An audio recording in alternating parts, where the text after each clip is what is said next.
My name is Marnie and I'm with the Wine Education Council. We are a 501c3 that offers master classes to people in the industry at a scholarship basis.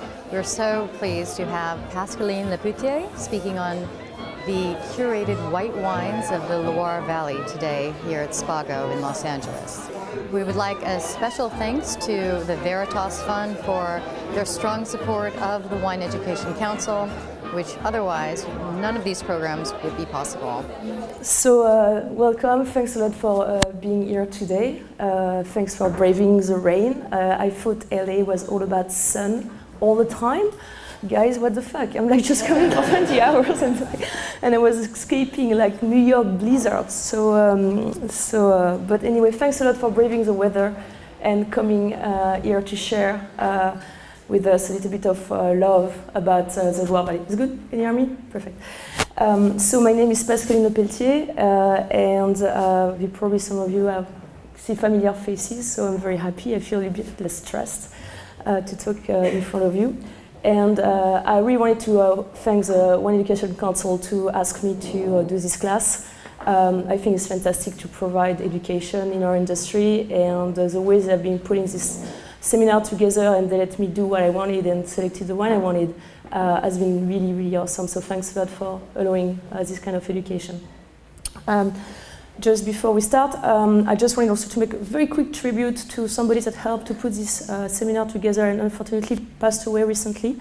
His name is Jean-Luc Ledu, and he helped us to put that seminar together. He was a very important figure, not only of the wine scene in New York, but for me, he was a very dear friend. And I have to say, one of the first person I met when I arrived in New York in 2009.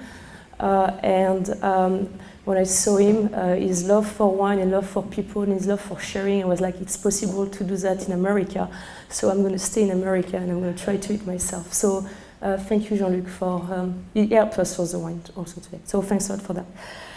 Okay, are you ready? It's going to be a French class. I don't know if they told you about that. I'm doing that in French. Well, I'm always joking about that, but as you may have heard, my voice, first, I'm sorry, I lost my voice last night. I was a little bit tired, and I tried to do my best today, but I'm still struggling a little bit. So not only have no voice, but I have a very strong French accent, and my French accent is getting worse when I talk about the Loire, because I start to get very excited.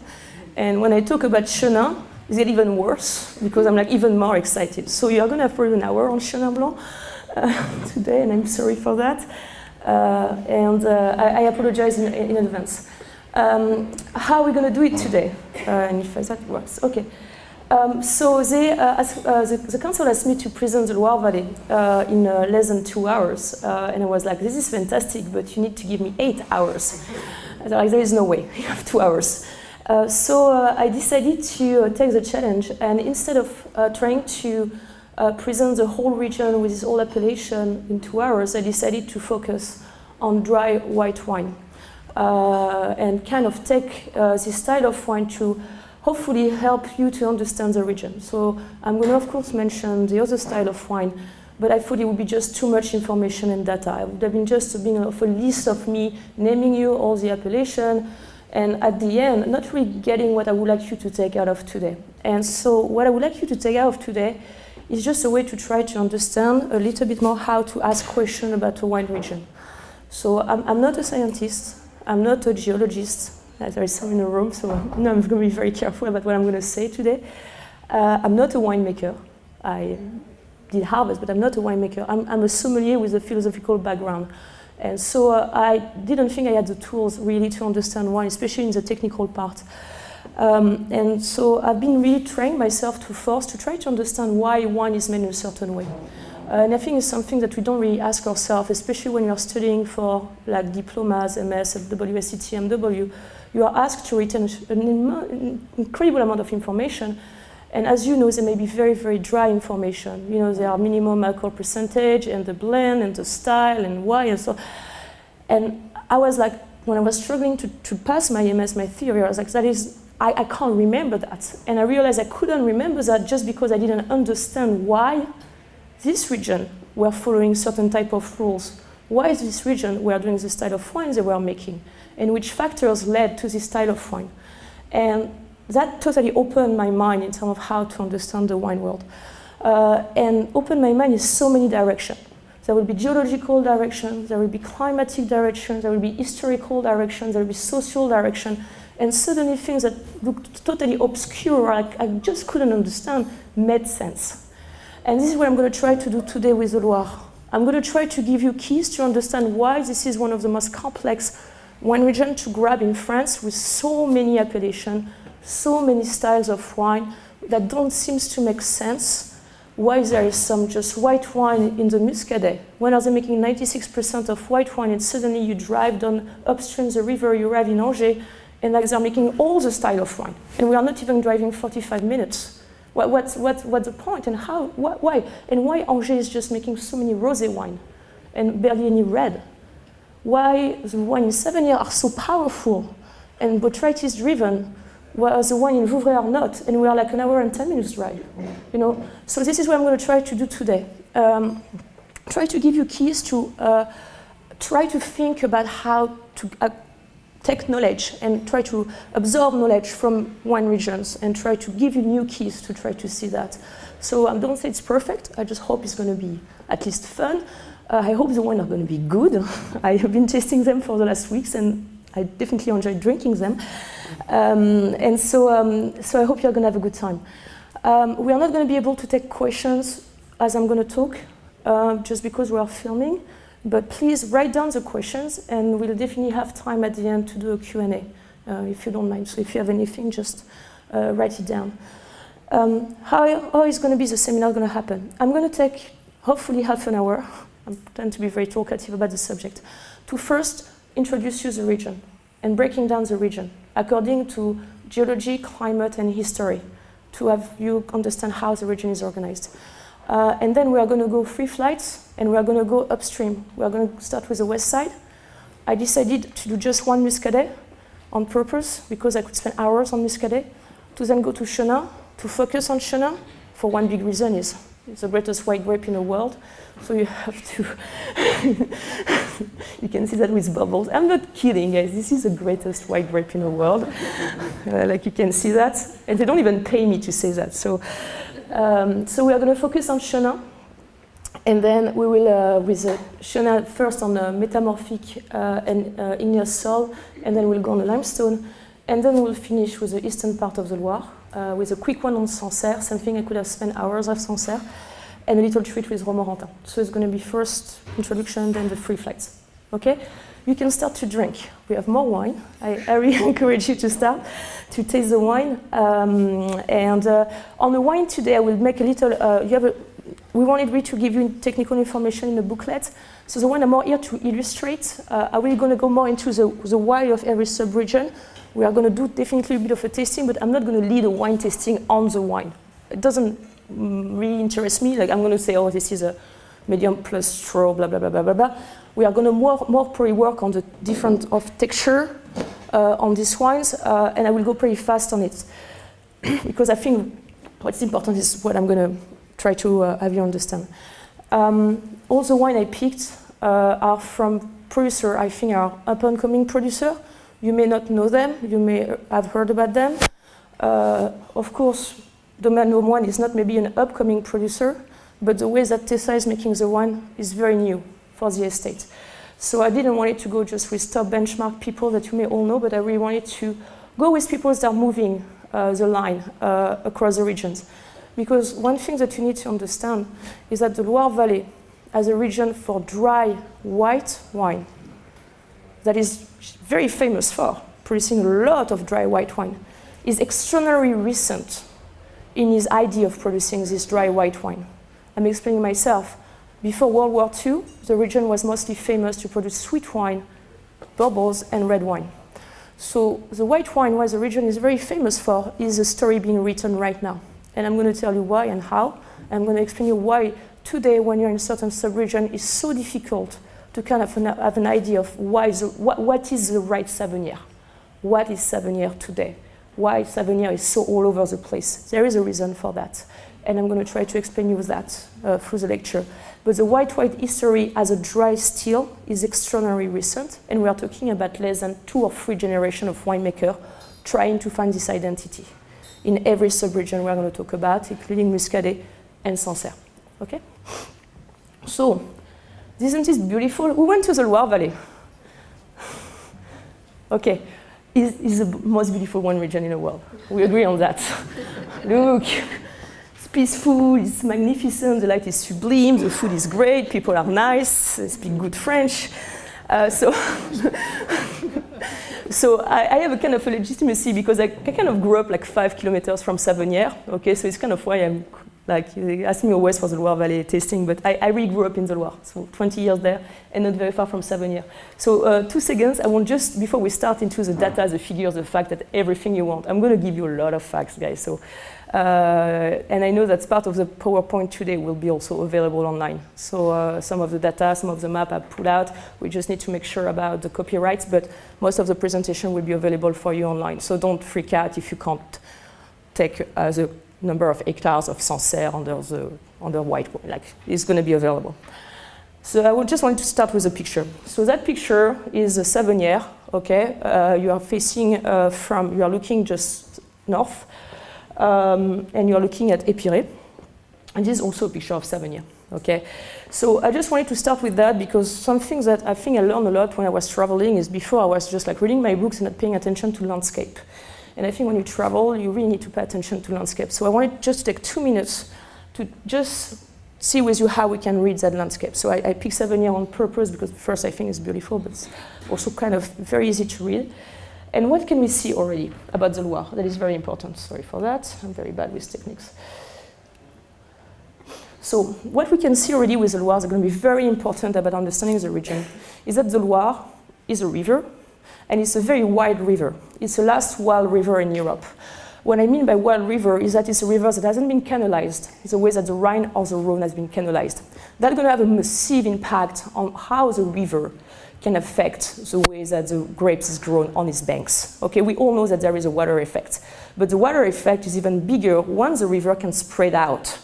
We all agree on that. And the Loire can spread out. You can really see it here. There is another picture later on with the fog. But the Loire in Savonnières can spread out almost a mile. So we are talking about a very, very, very wild river, okay? And that wild river, because of this width, are going to allow a lot of different climatic buffering that I'm going to talk about. The second thing we can see about this picture is that this is sand, okay? This picture has been taken at early summertime. What does that mean? Is that the river is wide, but it's also very shallow. Okay, very, very shallow with a lot of alluvial soil that are going to be deposited on the bank of the river. So when you're going to think about that river, think that it's really flat at the bottom of the slope, and there will be a lot of alluvial. So depending on where is the vineyard, if it's on the slope or at the bottom, you are going to have a very different relationship with the growing of the grapes. Okay. What else can we see here? Slopes, very important. Of course, most of the vineyards we're going to talk about, because where the northern limit of growing grapes, are going to be on slopes. The Loire Valley is a very young river in terms of its path. It's only a couple of million years old that the Loire took an angle and started to flow not from south to north, but from east to west. Okay, that is very recent. And that led to a very specific way of the river to curve the slopes in the different type of bedrock she was crossing. And what you're going to see in the Loire is like most of the slopes are going to be on the right bank of every rivers and every tributaries. Not on the left, on the right bank. Okay? So you're going to have a lot of slope, but all the time they're mostly going to be on the right bank. It's going to be a big importance in the Coteaux du Léon, for example, in Chinon, in Savonnières, and so on. You're on Savonnières on one side, you have the slope, on the other side it's flat, and you have islands, and suddenly the river can spread out. Okay, is that going to have an impact on the fog and the development of botrytis? Last thing we can see here, I don't know if you see it very well, this is a tree. Okay. Can you see? You know which type of tree it is? I like trees very much. So we have oak, we have chestnut in the Loire, a lot of chestnut, and an history of making barrel with chestnut. This is a pine, this is a cone pine. And that cone pine usually is growing around the Mediterranean, okay? So we are very far from the Mediterranean. So what does that mean when you observe that? That means that you already know that there is a microclimate happening in Savonier where you can grow Mediterranean vegetation. That you know that Savonier is going to be a super warm site because they're able to grow this type of plants. So the Nice Savonier, and we're going to develop that a little bit later on, is in fact the warmest site of the Loire Valley. It's where it's the driest and the warmest. And they can make the most powerful wine because of that very specific microclimate condition. And it's very specific because of very couple of things that are going to allow Savonier to do that. But as soon as you go on the other side of the river, or if you go upstream, you're not going to be able to do that anymore. Okay? That's also, you can see the pine here again. Okay? So, let's go. I'm going to go very quickly on, I'm all assuming you know the basics, that the Loire is the greatest wine region in the world, that we are making a lot of wine that's in the north of France. Very quickly on that, it's a map I really like. It's a map that shows the density of appellation per commune. Okay, of course, Burgundy is top number one because 100 plus appellation in Burgundy. We all know that because we need to learn them by heart. Bordeaux also, but the Loire, we are pretty good. 63 appellation. We are on the northern limits, okay? And as you can see, this is where the Loire flows from east to west, and this is where the Loire flows from south to north. So most of the appellation are not going to be the southern part of the Loire. They are going to be on the northern part of the Loire, on that flow from east to west. It's very important, it's because this is where the Loire has the most impact into the buffering of climate. Okay, sorry for that, there is my director over there that tells me to change side. So not only that, but what you can also notice is like, this is in the center part of the Loire that you're going to have the most amount of appellation, which means the most style of wine. Why? Because this is in the center part of the Loire that you have the best growing condition to grow every style of grapes, especially the red. Here, less appellation, less style of wine. Here, less appellation, less style of wine. It's either too cold or it's too wet. So we're not going to be able to make as many style of wine, especially the late harvest. And we don't have the right soil type to be able to produce bubbles. Because the right soil type and the right weather to produce everything is in the central part of the Loire. Okay? Sorry for that. So a couple of data and figure quickly. Once again, you're going to be able to get that on the PowerPoint. 13 departments. Very long, very long rivers, so there will be a lot of variation between the Ardèche, where the Loire starts, really like around the Allier, and we are going to cross a lot of departments, a lot of region. That's going to mean that there will be what does that mean? That means that politically, the region is very spread out. In France, we're over 4 regions, like thinking you are over 4 states and 13 counties. Okay, so it's very difficult to have a global politics for everything because you have been crossing a lot of difficult political and administrative entities. So right away you need to think, oh my God, that means that there is diversity in the region because they are not only separated by climate and geological context, but also by politics reason. Okay, this is one of the reasons we don't have one AOP in the Loire, a global regional AOP. We have that in Bordeaux, we have that in Burgundy, we have that in Alsace, we have that in the Côte du Rhône, but we don't have an AOP Loire, okay? One of the reasons being political and administration, to get everybody agree on that. A lot of history, but a lot of recent history. I'm going to go very quickly on that. 24 authorized grape variety, and in fact we have less and less. But 24 authorized grape varieties have been here for a very long time, which means that every grape variety, where the variety is used, has a meaning and has a reason to be there, because historically the grape could be picked, harvested, and made in a wine in a consistent way with quality. So when you think about which grape grows where, they really kept that grape because they could make wine with it and make money out of it. Okay, the diversity of grapes mimics the diversity of soil and climate possible in the Loire. So there is a reason why Melon grows somewhere, and Chenin grows somewhere, and Menu Pinot grows somewhere, and Sauvignon Blanc grows somewhere, and they don't grow in the same area. Okay, 63 appellations. We're not going to see all of them. 27 of Chenin.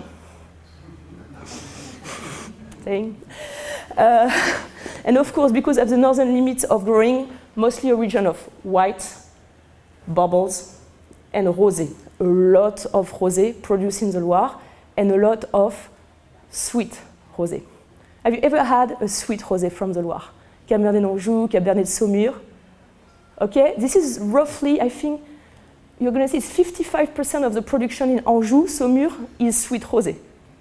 You never had it, huh? We agree on that.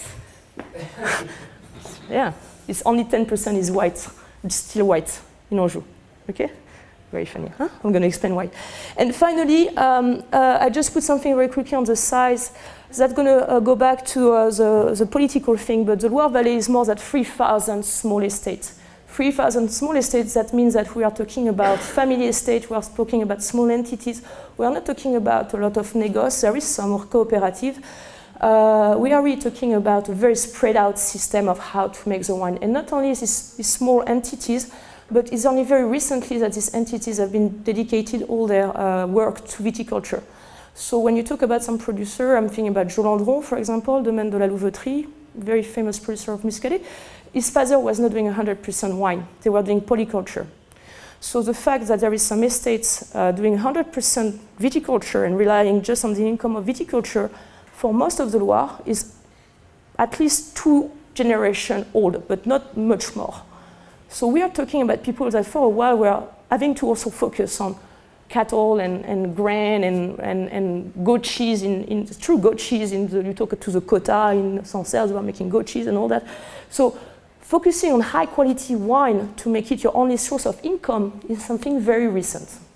So it's another way of thinking that when you are in Burgundy, when you have been making for generations, wine, or in Bordeaux, when you're working for an estate that has been producing wine also from generation without relying on their income, that means that we are really talking about an old wine region in terms of history, but a young wine region about the way to identify itself into the quality of their wine. Okay, that is very important. The last thing is also means that it's very complicated to get everybody agreeing on everything. So the way that there is also the sub-region is because we don't have major entity that have pieces of land in all the sub-region that are able to make everybody agree on a certain way to think about the legislation, or let's say definition of a cru, or putting a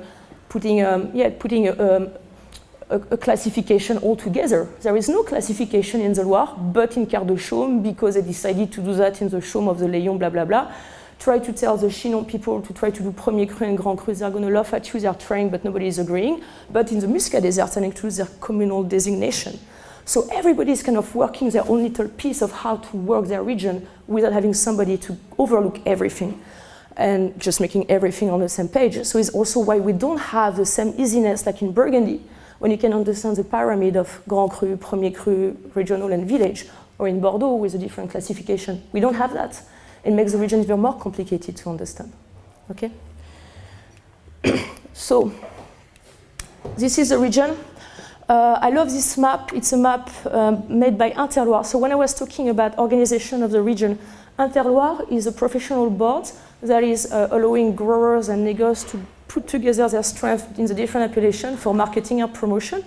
And Interloire doesn't even, so Interloire is very, very important, but Interloire doesn't even work with all the Loire Valley. Interloire, in fact, take care of all these appellations. And here we have another entity called the CIVC that is just taking care of the 8 appellations of the centre. So these 2 guys, they already have to agree together. And Interloire is very recent. It's only in the 1990s that we finally had a board that allowed us to kind of put together this promotional material. So that is the Interloire map. I love it. I love it for one reason. You can see most of the appellation, and you can see the color and the style because of the pattern they're using. So where it's yellow, it's white. Okay, they're making mostly white wine. When it's rosé, they're making mostly rosé. And when it's red, they're making mostly red. Okay, so as you can see, concentration here of style because it's going to be the warmest area, and it's where we're going to be able to make all the style of wine up to powerful rosé to red.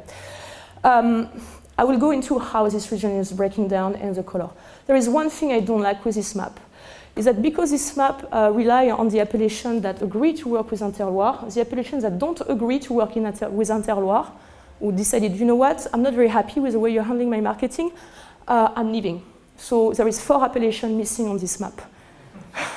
Bonus point for one person that give me 1. But there is 2 that you can see because they just should be there and there is no color where they should be. There is one here, and there is one here. Guys, come on, who is going for the MS? Who is going for the MS? Don't be shy. No? Okay, so we don't have the Fief Vendéen here. We don't have the Coteau du Vendomois here. And then if you really go look closer, we don't have Bourgueil. So Bourgueil disappeared from the map. We have Saint-Nicolas, but we don't have Bourgueil. And here we don't have Montlouis-sur-Loire. So I love this map, but every time I'm like, guys, seriously, come on, you can still put the name at least. So if you're using this map, which once again I think is a fantastically clear map, just be careful, okay? Just I highly recommend for you to not to forget Bourgueil or Montlouis. So let's go into why all this style, okay, guys? Going for the spectrum of the right. So the first reason is climate. I'm going to go quickly on this slide. I'm not a specialist of climate. I just try to understand a little bit what matters. So what you can see here, once again, I like when it's very visual, that there is 3 climates in the Loire, and they're all kind of impacted by the Atlantic Ocean. And what is important for me in the climate is 2 things. Is really when the rain, but not only the rain and the amount of rain, but when is the rain falling? I think this is more important than how much rain. Because if you have a lot of rain falling and everything is in the winter, it's very different than if you have a lot of rain falling and it's all year long. Okay? So the first climate I'm going to talk about is the one here in the Muscadet, which is this guy. Okay? So it's a climate where it rains a lot and it rains all year long, including during harvest, including during flower. So what does that mean? That means that you need to be very careful about the grape variety you are going to plant, especially when you want to pick in September, because of the rain, there will be very little chance that you're going to be able to avoid rot, and very little chance you're going to be able probably to keep your grape on the vine in October or November to get the grape ripe, just because it's going to rain too much. So you're going to get a lot of rot. Okay, so that's the first thing.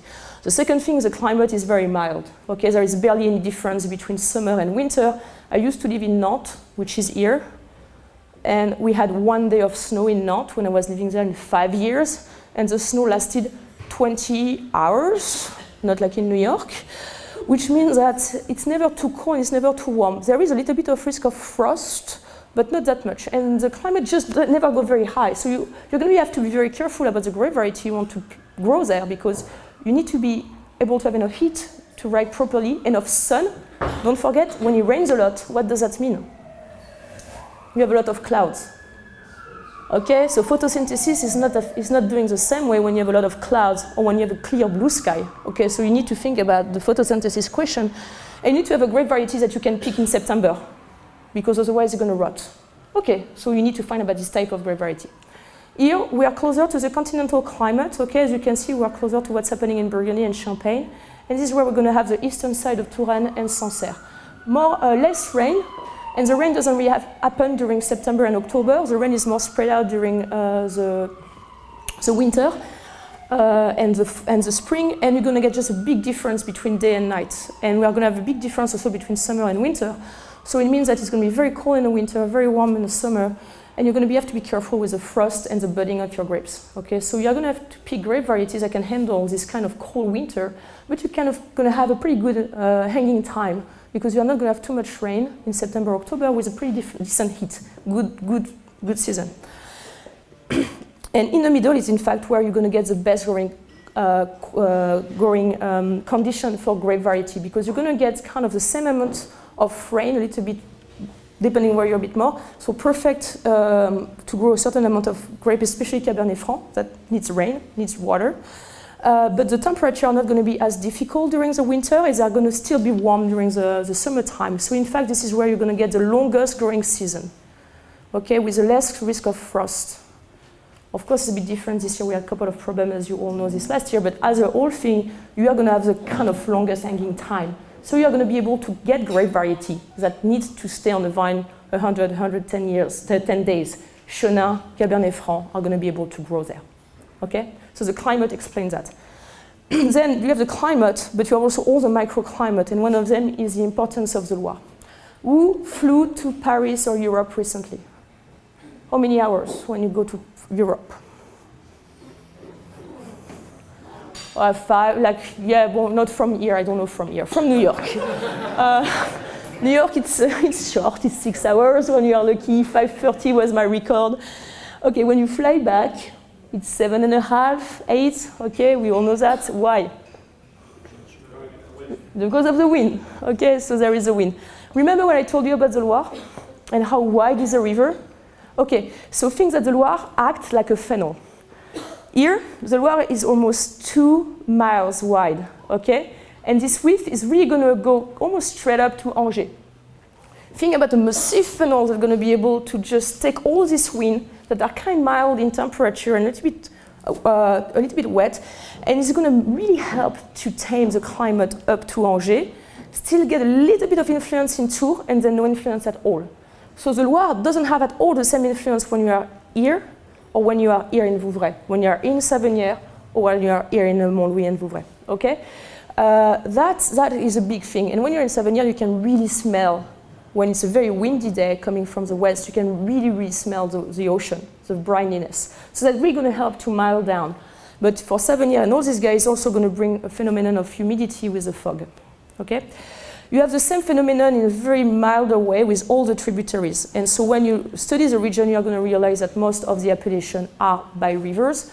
Once again, we're on the northern limit of climate, and rivers really help to buffer, and especially because of their all young river, the slopes are still pretty marked, so you are really going to be able to get the best growing condition on the mid-slope for most of these guys.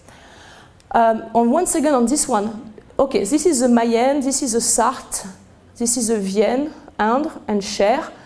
Most of these rivers are very important. You need to know them when you are studying and kind of realize that most of the names are coming from rivers in France and not from great variety, as you know.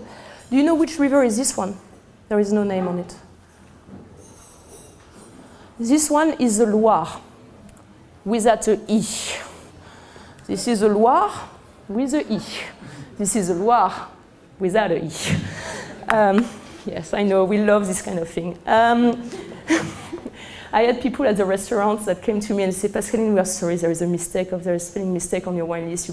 You wrote Vin de Loire without the E. How can you make that type of mistake? And I was like, yeah, it's because I'm talking about Janière and Vendômois and all that. And I was like, so guys, 2 rivers. The big one is the Loire with the E. The small one is the Coteau du Loire without a E. It's a bit on the northern part, and this is where you're going to find Janière, Coteau du Loire, and Coteau du Vendômois. Okay, just for you. And without these rivers, they wouldn't be able to make wine there. Okay, so we finish with climates. So we have 3 climates and a lot of microclimates. Quickly in geology, I'm going to really be on top of that. I'm not a geologist. I just happen to study to try to read about it. And you all know, guys, when you are going to visit producer, especially in France, are going to tell you, oh, my wine tastes like granite, or my wine tastes like schist. You know, it's something that everybody is studying right now in mineralogy, this dirty word and all that. But we all had this experience when you go and test with these people that are working their soil, that they are talking about an impact on the bedrock on their wine. We all agree on that. I think we all have this experience. So what are the influence on the bedrock into the wine? This is investigated right now, and it's probably going to be investigated for a long time because there is so many things that are happening between bedrock, alteration of the bedrock, how the plant is able to pick out these minerals through the mycorrhizae, and what is the impact on the constitution of the plant, and what is the impact then on the fruit, and what is the impact on the wine. We are just starting that. But we probably can say that there is something because everybody is thinking about that, and the new appellation that are coming out in France, especially for the Muscadet, are based on the soil type. So I just wanted to give you 2 minutes on the soil type. As you can see, France is very complicated. A lot of colors. Every color is a different age of geology. I have a geologist in the room, so I feel very bad right now. So what you need to know, this is the old volcano, okay? I'm going to do that quickly. This is some of the oldest soil type in France.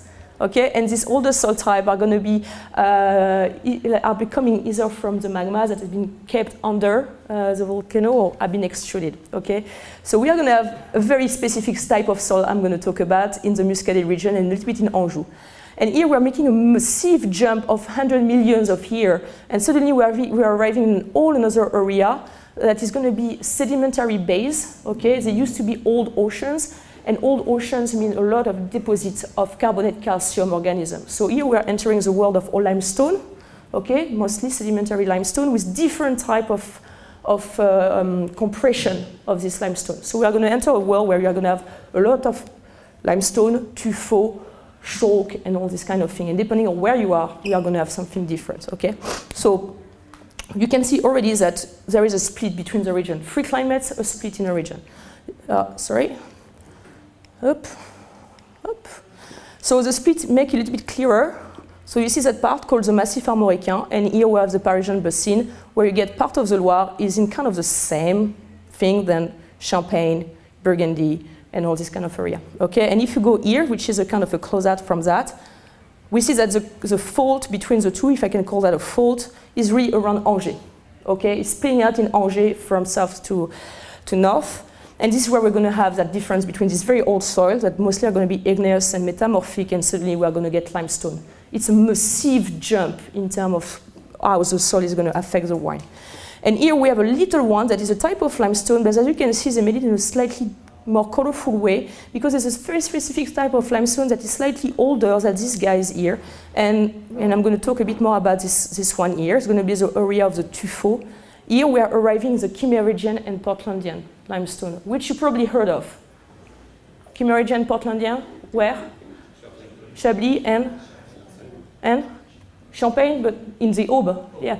Yeah, in the Aube. So yes, and in fact it's true. We are going to have kind of the same soil type in Sancerre, Aube, which is really just here, and Chablis, which is really just here. So not only Sancerre is close in terms of geography to these two regions, but it's also very close in terms of geology. So when you test and think about Sancerre, you need to really put it together closer to the Burgundy, like south of Champagne, that you have to put it to Muscadet. There is more proximity between Sancerre and Chablis than you have between Sancerre and Muscadet. Okay? And then the last close-up, this is the four-main sub-region of the Loire with even more details on the geology. So I'm making a big explanation right now, but as you can see, it's way more complex. And suddenly you start to understand what's going to happen. Here we're going to have the Muscadet. Here is going to be Anjou and Saumur with that split. In fact, on the pink is going to be Angers and Anjou. And on the green is going to be Saumur. So Anjou, Saumur is really split in two because you are going to have part of it on this old soil, mostly metamorphic, and you are going to have the Saumur area that's going to be on this younger limestone. Two different ways of handling the grape variety. Then we arrive in the Touraine, and here you see you are only on this younger soil, and you have younger soil here, like on the yellow one, that are really, really young, that are more alluvial soil. So the Touraine is going to be breaking down between very interesting limestone, I'm going to go back to that, and this very young soil, very sandy soil, okay? And then we have this blue here, and suddenly you understand why Sancerre is different than the rest, just because in the Sancerrois, because they just don't have the same soil type. The limestone here is going to be super, super hard, and you're going to get also kind of mild, so you're not going to be able to grow the same grape variety. Up, and here we are, our fourth sub-region. Rain, but you are on all decomposed volcanic soil and mostly igneous soil, granite and all that kind of things that drain super well. Very draining soil, a lot of silica, perfect for a climate when you have a lot of rain and you need the water to go through, okay? Boom, they're pretty warm soil, so they're going to be able to grow melon Bourgogne. Here it's too wet for Chenin and Cabernet, so you need to go a little bit more inland, because Chenin and Cabernet need to have that hanging time, and they need to have that long growing season, and suddenly you arrive in a world of these two grape variety in the center part of the Loire, because this is the warmest with the longest hanging time. But you're going to have two types of wine. You're going to have the Chenin and Cabernet made on limestone, and the Chenin and Cabernet made on metamorphic soil. Okay? And then we go, and Tours, you start to have way less influence of the Loire. The climate change is a little bit colder and everything. Chenin and Cabernet, they can't really grow after that point. So suddenly you arrive in the area of grape varieties that can handle the rain, the frost, the cold and everything. And suddenly you have all the grape varieties from Burgundy that start to show. The Pinot Noir, the Pinot Meunier. You have a little bit of Chardonnay also, and all the Sauvignon area. Okay, that is just too cold to be able to grow properly Chenin and Cabernet Franc. Okay, so there is a reason why the grapes are where they are. One thing here, you see there is this big, massive place with no wine. Why? You remember I told you there was this kind of flat soil, okay, with alluvial, very young. You can't regrow grapes there very well. They're not very interesting, and there is a question of drainage and all that. So this is a massive forest. Okay, so the reason why there is no grapes here, suddenly you have no holistic region, is because they realized they couldn't grow grapes and they just decided to keep the forest. Okay? And that forest is going to have an impact because it's going to manage to protect Sancerre, okay, from the wind from the north, which is not the case here. Okay, so we are going to have way less appellation here to be protected from the northern wind. Okay? And last thing, you see that little one here? It's called les Mauges, M-A-U-G-E-S. You probably never heard of it. Okay? Mauges is a little mountain that is roughly 700 meters high. Not very high, okay? But still high enough to do one thing. And that one thing is going to have a big impact on that side of the Anjou region, like the one on the schist. The wind coming from here are going to be stopped. And it's like in Alsace, we are going to have the phone effect.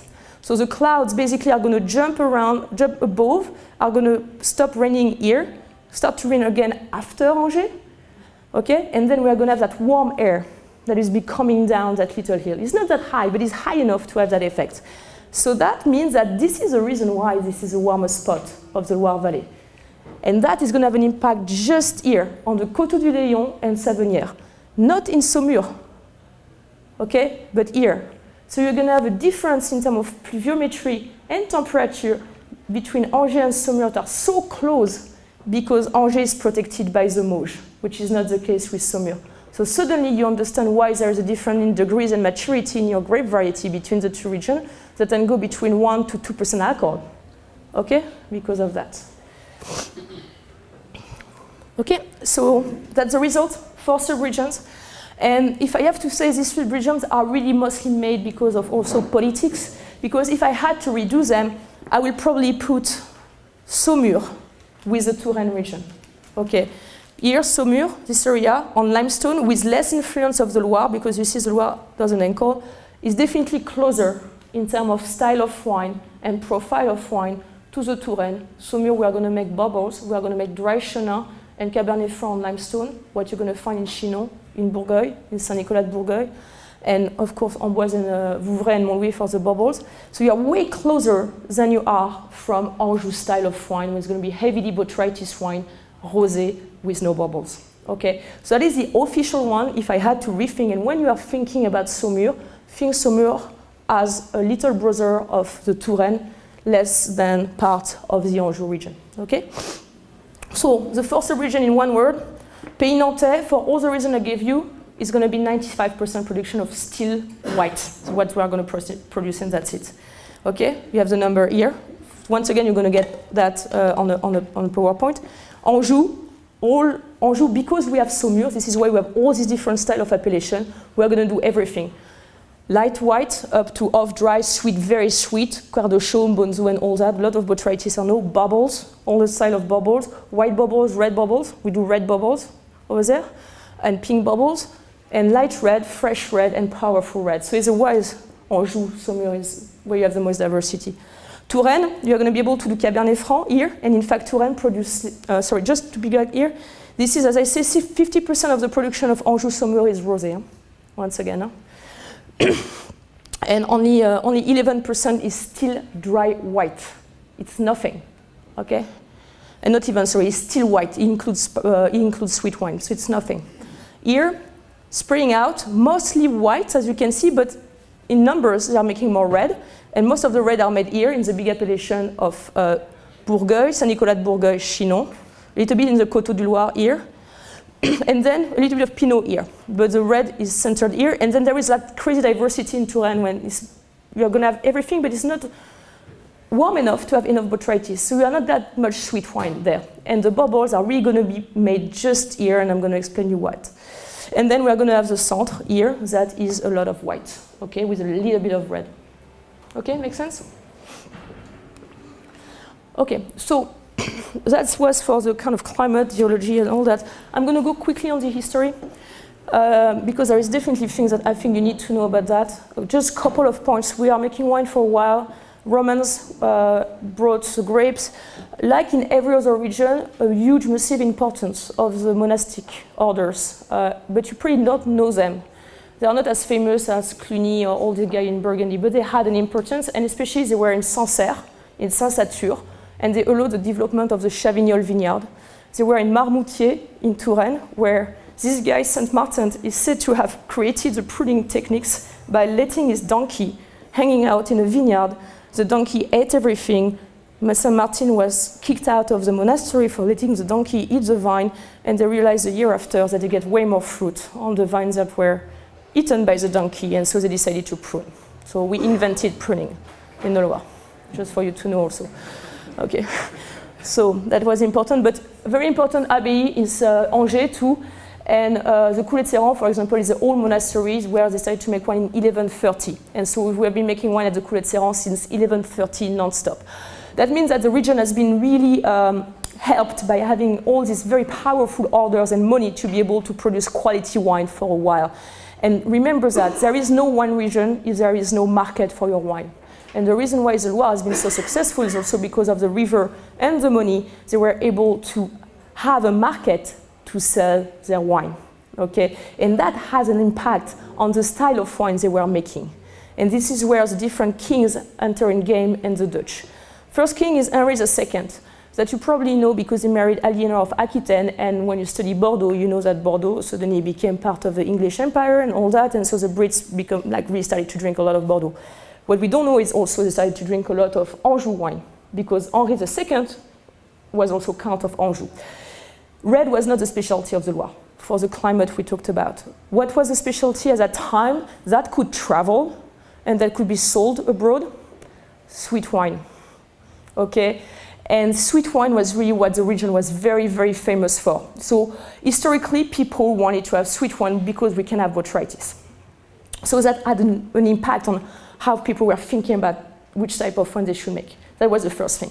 The second thing, after the King of England and this grape variety and this wine that should be able to be shipped abroad, were the Dutch. The Dutch came to, and they also needed wine, but they needed a very different profile of wine. They needed wine to distill, because at that time they were selling a bunch of Geneva and all that kind of thing, and distillations had to be very big. And the Dutch arrived in Nantes, and they realized that Nantes was perfect to make, very easy to drink little white wine with Folle Blanche and all this type of grapes. And they had a massive impact because most of the production until World War II in the Muscadet region was not with Melon Bourgogne, was a production turned to make wine for distillation. So we are talking about wine with low alcohol, with high acid, with very, very little up to no malolactic. And that led to the style of wine we are seeing today.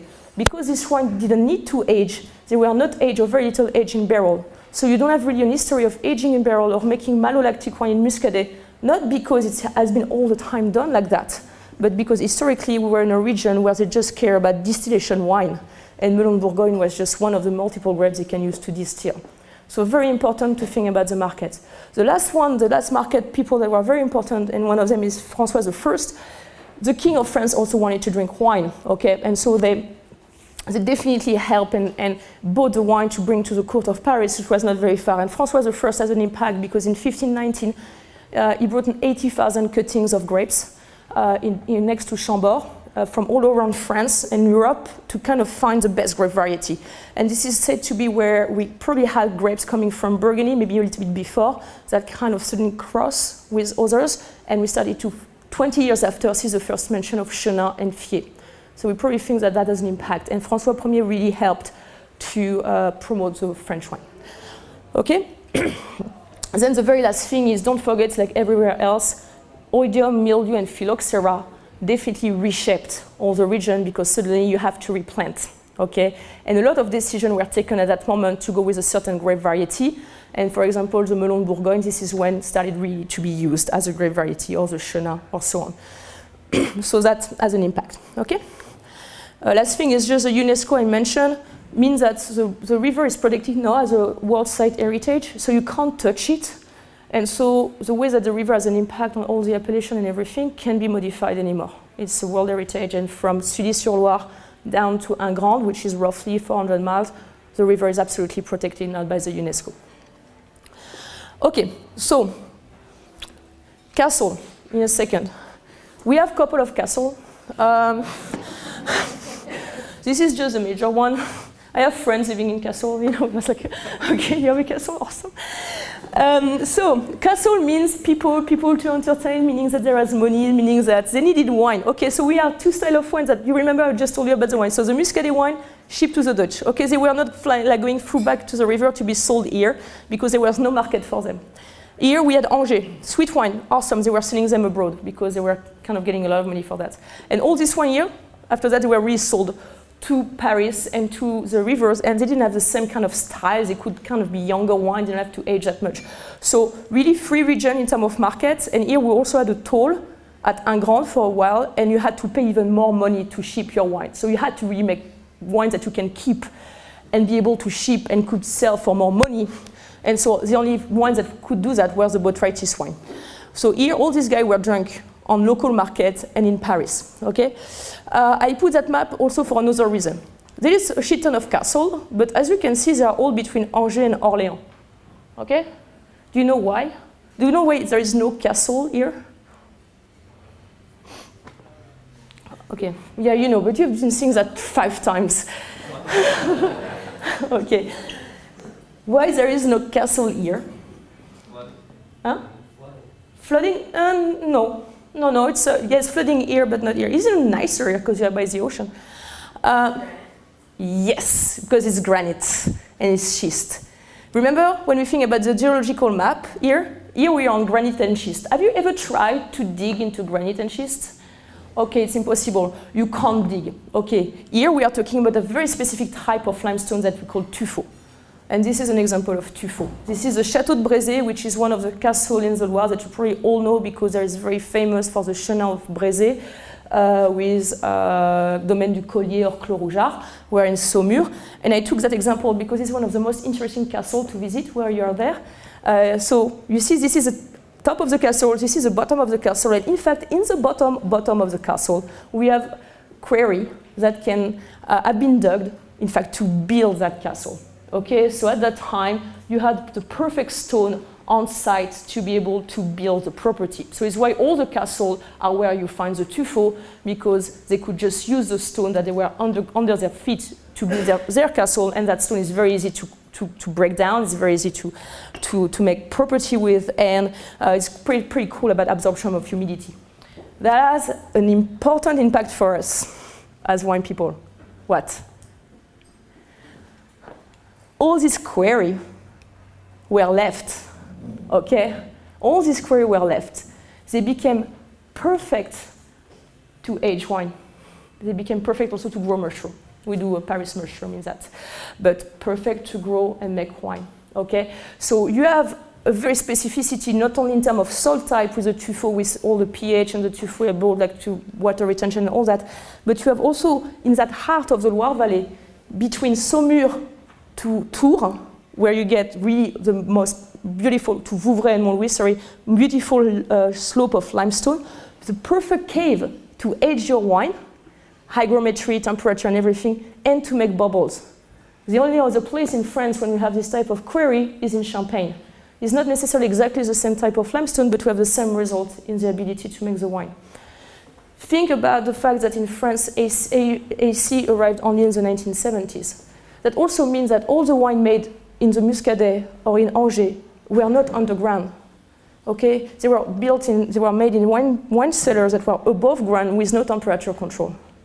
Okay, pigeonry was there, so you don't have the same effect on how you are making the wine.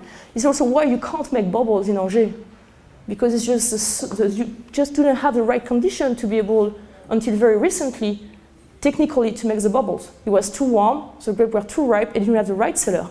You arrive in Saumur, it's colder, you get the right soil, man, let's make bubbles. And they decided to make bubbles since the mid of the 19th century when a bunch of Champagne people arrived, German people arrived and created the Ackermann, Bouvet-la-Dubé, and all the fantastic sparkling houses of Saumur. And even today, Bollinger owns some of them and all that. So the reason why there is these bubbles in the center part of the Loire is because of that. Okay? Last thing about the overall region is vintage. Of course, when you think about the region, you can't think about the region as a whole. You need to think of the region about sub-entities, okay, more than ever. Okay? So this is a vintage chart that just shows you that it's very rare when you have the three colors red, still white, and moelleux all great together. You really need to think as sub-entities all the time. That makes the region even more complicated to understand. Okay, and don't forget what I told you, you have probably more proximity between Sancerre and Chablis when you want to know about the quality of the vintage than you have between Sancerre and Muscadet. While Muscadet and Angers will probably have something closer in terms of their quality. That means also that every vintage is different. It's a problem for us in a certain way because we need to really know all these vintages. But as buyer, I think it's fantastic because it means that you can have vintage to drink younger and you can have vintage that you can sit down and wait. And that, I think, is the exciting part of being a sommelier, is you can offer different vintages and can rework on that and just not, take on what's just given by the supplier. So as a buyer, I really like to work with region with a lot of diversity in terms of their vintages. Okay. I'm very thirsty. Do you mind? I'm going to take a bit of Muscadet. So, thank you. Oh my God, I love this wine so much. So, I could have talked about the red. I hope this was my introduction of the region. I hope you understand a bit more how the region works. Okay? As you can see, I could dig into every of the subject. It would just take days. So I just come with me in the Loire. I'm flying there on Saturday night. So we'd love to take you with me over there. So it's why I decided to focus on the three main grape variety of white, make still white. Okay, so we're going to talk about Melon on the left, Chenin in the middle, the king. So let's go. Let's talk about the first flight. So we're going to go quite quickly. I just wanted to give you a very brief overview about the Muscadet. I hope, did you like it? Mm-hmm. What do you think about it? Can you call that Muscadet? Yeah, I think it's beautiful. I feel 15 great vintage. It's very textural. I think you have this fantastic tension. It's on that savory side of the Muscadet that I definitely like. For me, Muscadet is the most underrated white grape in a white region in France. It's the cheapest. It's the one you want to put in your cellar. I was asked, when I started just my career, I was in a 2 Michelin star in Brittany. And I was really in since a week and a half. I didn't know anything really about wine. And the chef at that time had that insane cellar. Insane, 4,500 reference on the list. Like that's like crazy stuff. And we had the best sommelier in the world coming for dinner. I was a little bit shaky. He was coming here for the weekend. And my chef, the cuisine that owns the restaurant and loved wine, sent me to the cellar and he asked me to pull out a Guy Bossard 1989 Muscadet Sèvres Men. And he said, tonight we are gonna, it was Olivier Poussier, and he said, tonight, all the wine for Olivier are going to be blind. Okay, it's my treat, but I really want to have fun with him and all that. And I pour him the 1989 Muscadet from Bossard. And I remember Olivier calling that Chablis Premier Cru. And I was like, my God, it was fantastic. It was 89 and that was in 2007. So we are talking about 16 years old Muscadet. And I was like, and that stayed with me forever. So I really think Muscadet is absolutely underrated, and it's underrated why? Because it's a very young style of wine. Okay, this is what I'm going to try to go through, and I wanted to pick today for the tasting one of the wine from one of the guys that is trying to push up the quality of the appellation, that is trying to make new things, that is trying to understand it a bit differently how the wine is made, and it's only a very tiny amount of the production of the Muscadet. Okay, so I wanted to take somebody kind of extreme. I almost could have taken somebody doing skin contact. Melon, it would have been a bit too much, I think, for an entry. But the way that Jérôme is making it, this is made in an egg, okay, which is, as we all know, is kind of trendy. But cement is used in a Muscadet historically. Once again, they didn't need oak. So the fact that there is no oak in the Muscadet is not because it's never been done. Per se, it's never been done because they never needed oak before for the distillation wine. So the cement was there, and it's such. The wine was sold for so cheap that you couldn't invest in oak. So the reason why they're using a lot of cement and big massive cement tank, underground cement tank in a restaurant, in a wineries is more because of economical, historical reason and not because this is the best for the grape variety. So what you are seeing today in Muscadet is something that is starting to try to understand what is Muscadet. Okay, and this way I took the wine from Jérôme. This wine made the malolactic. Okay, you all learn when you do blind tasting that Muscadet never goes through malo. It's not true. Is the wine shows like there is no malo or no tension or no acidity? Absolutely not. So there is a lot of things that are happening right now because they are just trying to understand what is the best for this grape variety. So that's why I picked that one. I'm going to go quickly on on an introduction of Muscadet. Because once again, this is probably one of the most exciting regions today, I think, with Sancerre in the Loire. Yes, I'm saying that, of course, Anjou, but Anjou has been kind of under the radar for a couple of years now with all the Chenin. But you don't really think about Muscadet being kind of the hotbed spot of a lot of cool things that are happening, you know, but it's the case.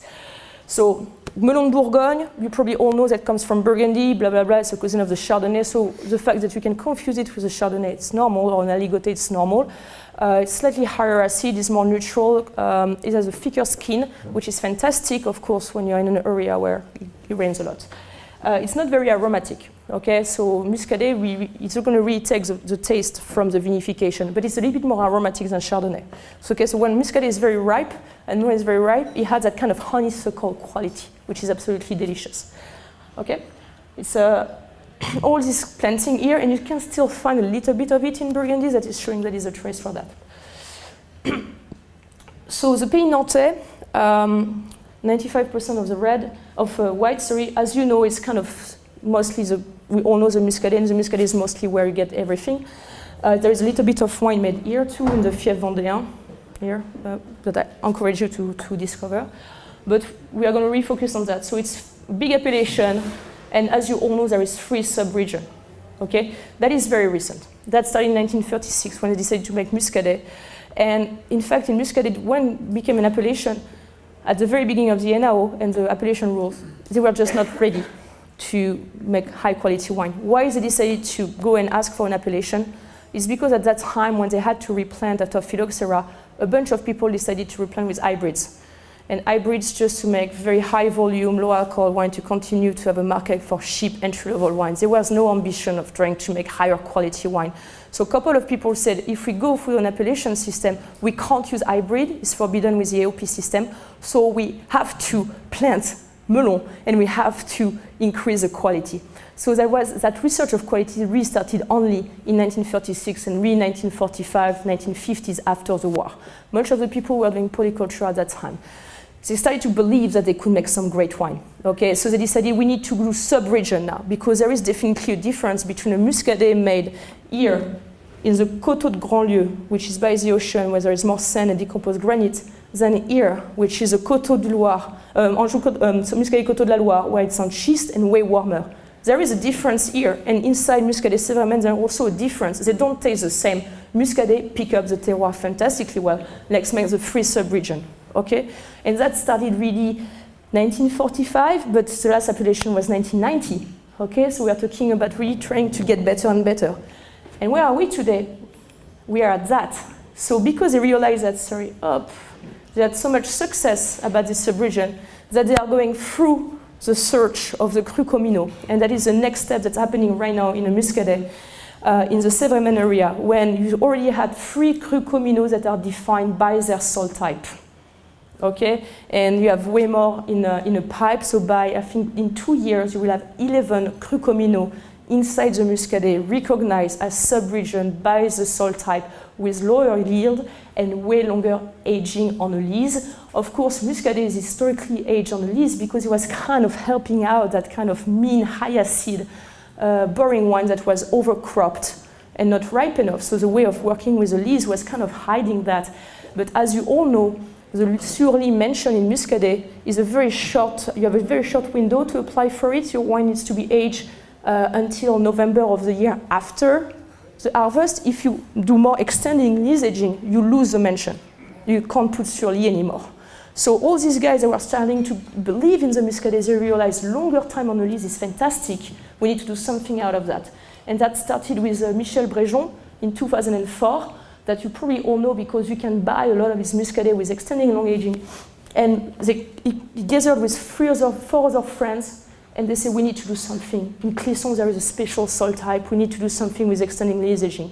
And these 5 guys started the Cru Communaux designation, and this is where we are today. Okay, they are between 24 to 36 months, and it's lower yield. They can be aged in barrels, they can be doing malolactic or not. The Muscadet is going absolutely through a research of identity, and it's fantastic.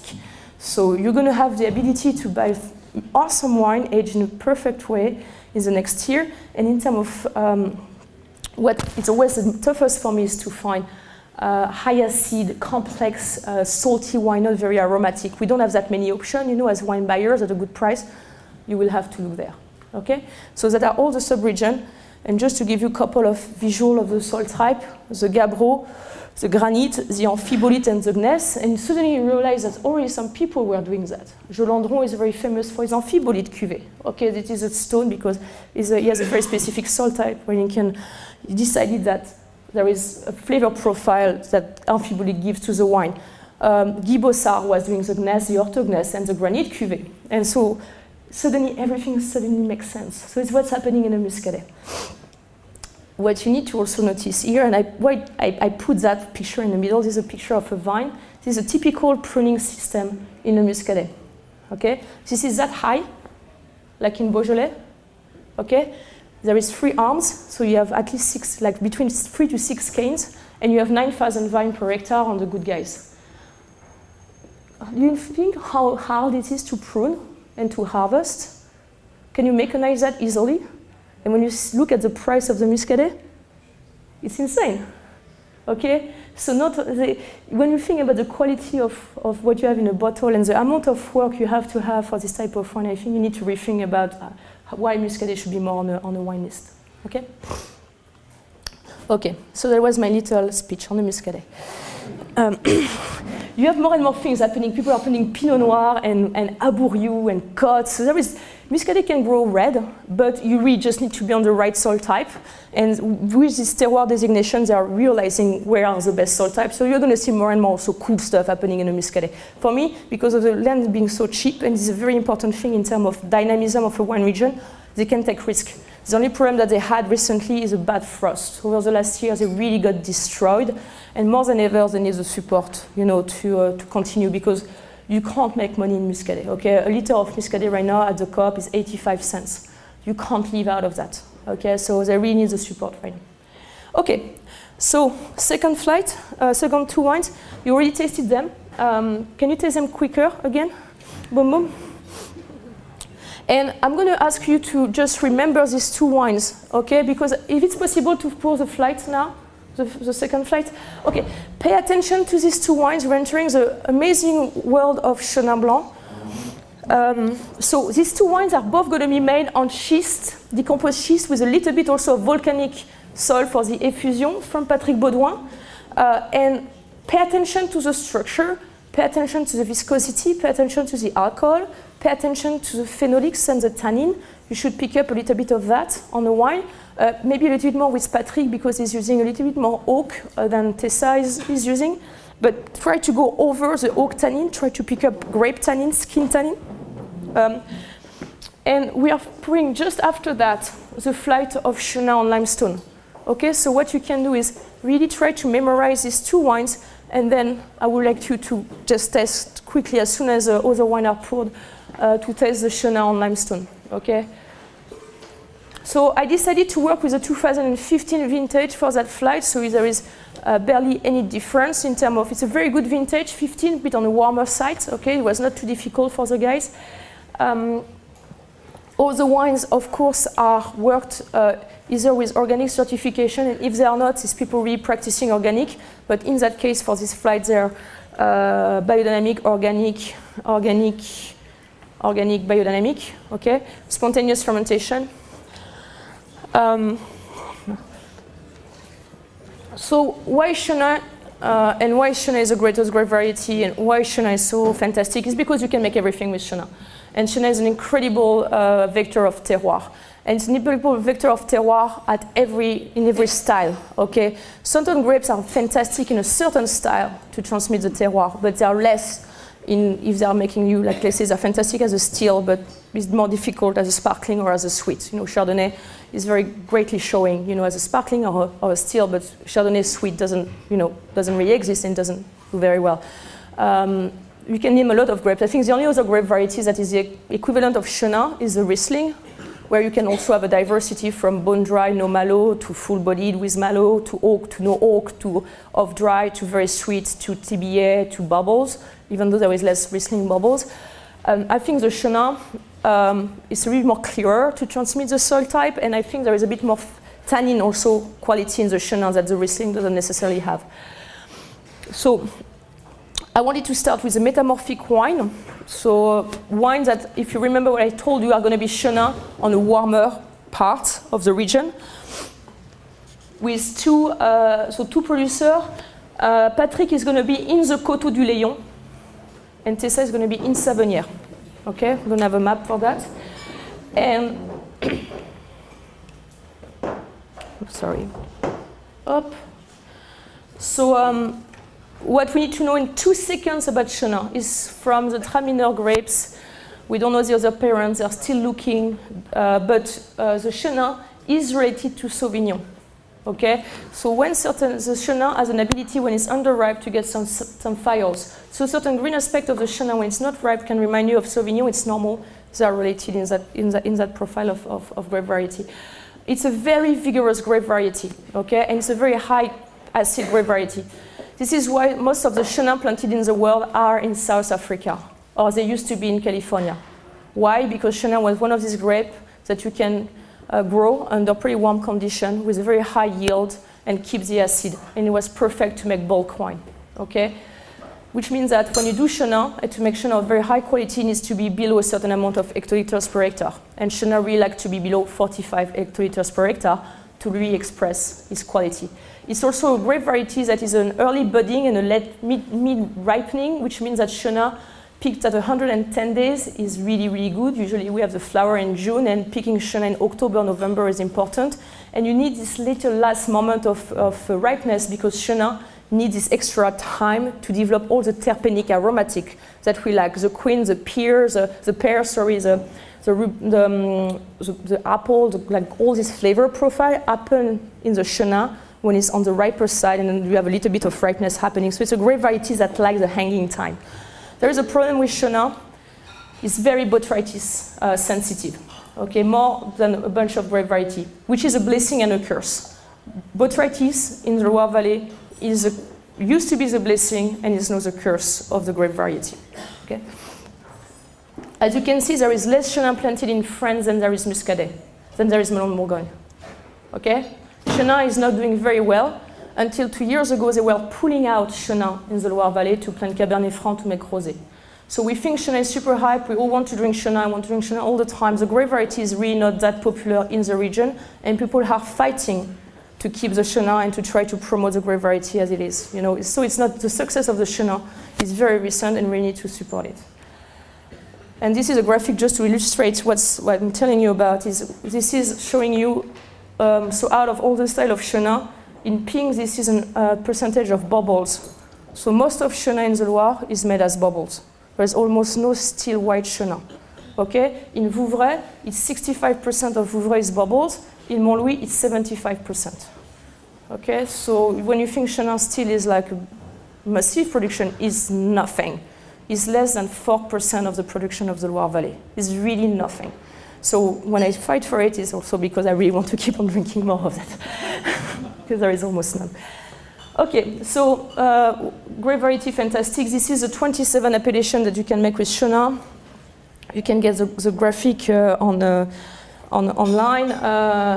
As you can see, very few appellations are doing 100% sparkling because what is great with Chenin and what they understood very early on, that they could use an appellation to make multiple styles because Chenin is really dependent very well to the vintage quality, to the climate, and to the soil type. So why would you not authorize yourself to make all the style of wine and keep the same name of your appellation? And this is why Vouvray and Montlouis were very, very smart because they authorized that very early on, so they can make bubbles and sweet or still wine and still keep the name Vouvray.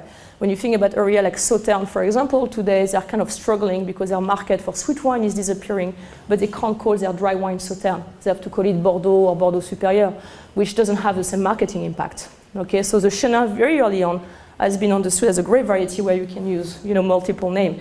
And here, for sweet only, let's say for Coteaux du Léon, the Coteaux du Léon is inside the Anjou region, so they can eat Coteaux du Léon Anjou. They will still have the appellation. Okay. Okay, so this is for the schist that you just tasted. Sorry for that, it's very reactive. I apologize. Okay, so the schist and the two wines you tasted before, what you need to remember, this is the soil type you see in Savonnières. Okay, so when I'm talking about cheese, this is that. This is very hard, this is very warm. And that causes a lot of things, including hydric stress. So one of the reasons Anjou is not doing a lot of red is because when you try to grow Cabernet on this soil type, you are going to have a problem of phenolic ripeness. And you're going to try to get the Cabernet going ripe, and it's going to always have a little bit of that green tannin quality. So instead of trying to get the Cabernet ripe, they realized that there was a massive market for wine, rosé, with sweetness, because we're in a warm region. So the reason why the Cabernet is not made as a red wine in Anjou is because of that, okay, because of the soil type. As soon as you pass on limestone, Cabernet love limestone, love the hydric reserve of the limestone, and suddenly you can make red wine with Cabernet. That's the reason. This is Savonnières again, and you are facing Savonnières, you are looking at the south, and you can see the Léon and the Aubance River. That is morning fog in September. Okay, so remember what I told you, we are talking about a warm region, influence of the Loire, morning fog, perfect condition for that, botrytis. Okay, so the botrytis is a condition when you grow Chenin in the Anjou Noir, you're gonna have botrytis. Okay, and that botrytis was a blessing for a long time because the region survived thanks to this guy, so they can make sweet wine. And it's part of this very rare region in a world when you have consistent production of botrytis sweet wine because of that. Post-World War II, the market collapsed for sweet wine. At the same time, they were starting to try to make more money, increasing the yield, using chaptalization. They couldn't sell the wine. They were making a little bit of dry, but it was kind of an off-thought, so it was made with like the leftover after they picked for that. So the white wine was like disgusting, and they didn't have any more market for that. They had to find a solution. And that question and that collapse of the market really ended up in the 1990s. A first reaction was Savonnières in 1962 that decided to authorize dry wine. Until 62, Savonnières was only an appellation of sweet wine. Okay? 1962, they authorized dry white in the appellation. That means that Savonnières, as a dry white wine appellation, is not even 50 years old. Okay? And was the mother of Evelyne de Pontbriand to do that. So what is dry Savonnières? They are trying to figure it out. In the Léon, same problem. Patrick came to the Léon, and Richard Leroy, and Marc Angéli, and a bunch of names that you know, to make sweet wine. They couldn't resell them. Could sell them 95, 96, 97, the market collapsed. They realized that, man, we are not going to be able to survive. It's an extraordinary wine, but we can't make a living. But, man, Chenin, dry, can be fantastic. Let's try to think about that, and let's try to make this dry Chenin over there. And let's try to see if we need or we don't need botrytis, because botrytis is part of the terroir. So are we going to make wine with botrytis, or are we going to try not to make wine with botrytis? And that's the big question that's happening right now in the region. And here we are talking about 20 years, not even, of history of the style of wine they're trying to make. So why the region is so complicated to understand in terms of their profile is just because it's brand new. They are trying to see, do we want to do wine with botrytis or not? If we do wine with botrytis, it's going to be super complicated to make vinification with spontaneous fermentation and low sulfur. Because the botrytis kind of delay fermentation, it kind of play out, you're going to have volatile acidity, you're going to get oxidation and all that. So are we going to make wine without botrytis? But we are taking off part of the region. Nicolas Joly, Coulet de Serran, believes that botrytis is part of the wine. So Nicolas is making wine with botrytis, okay?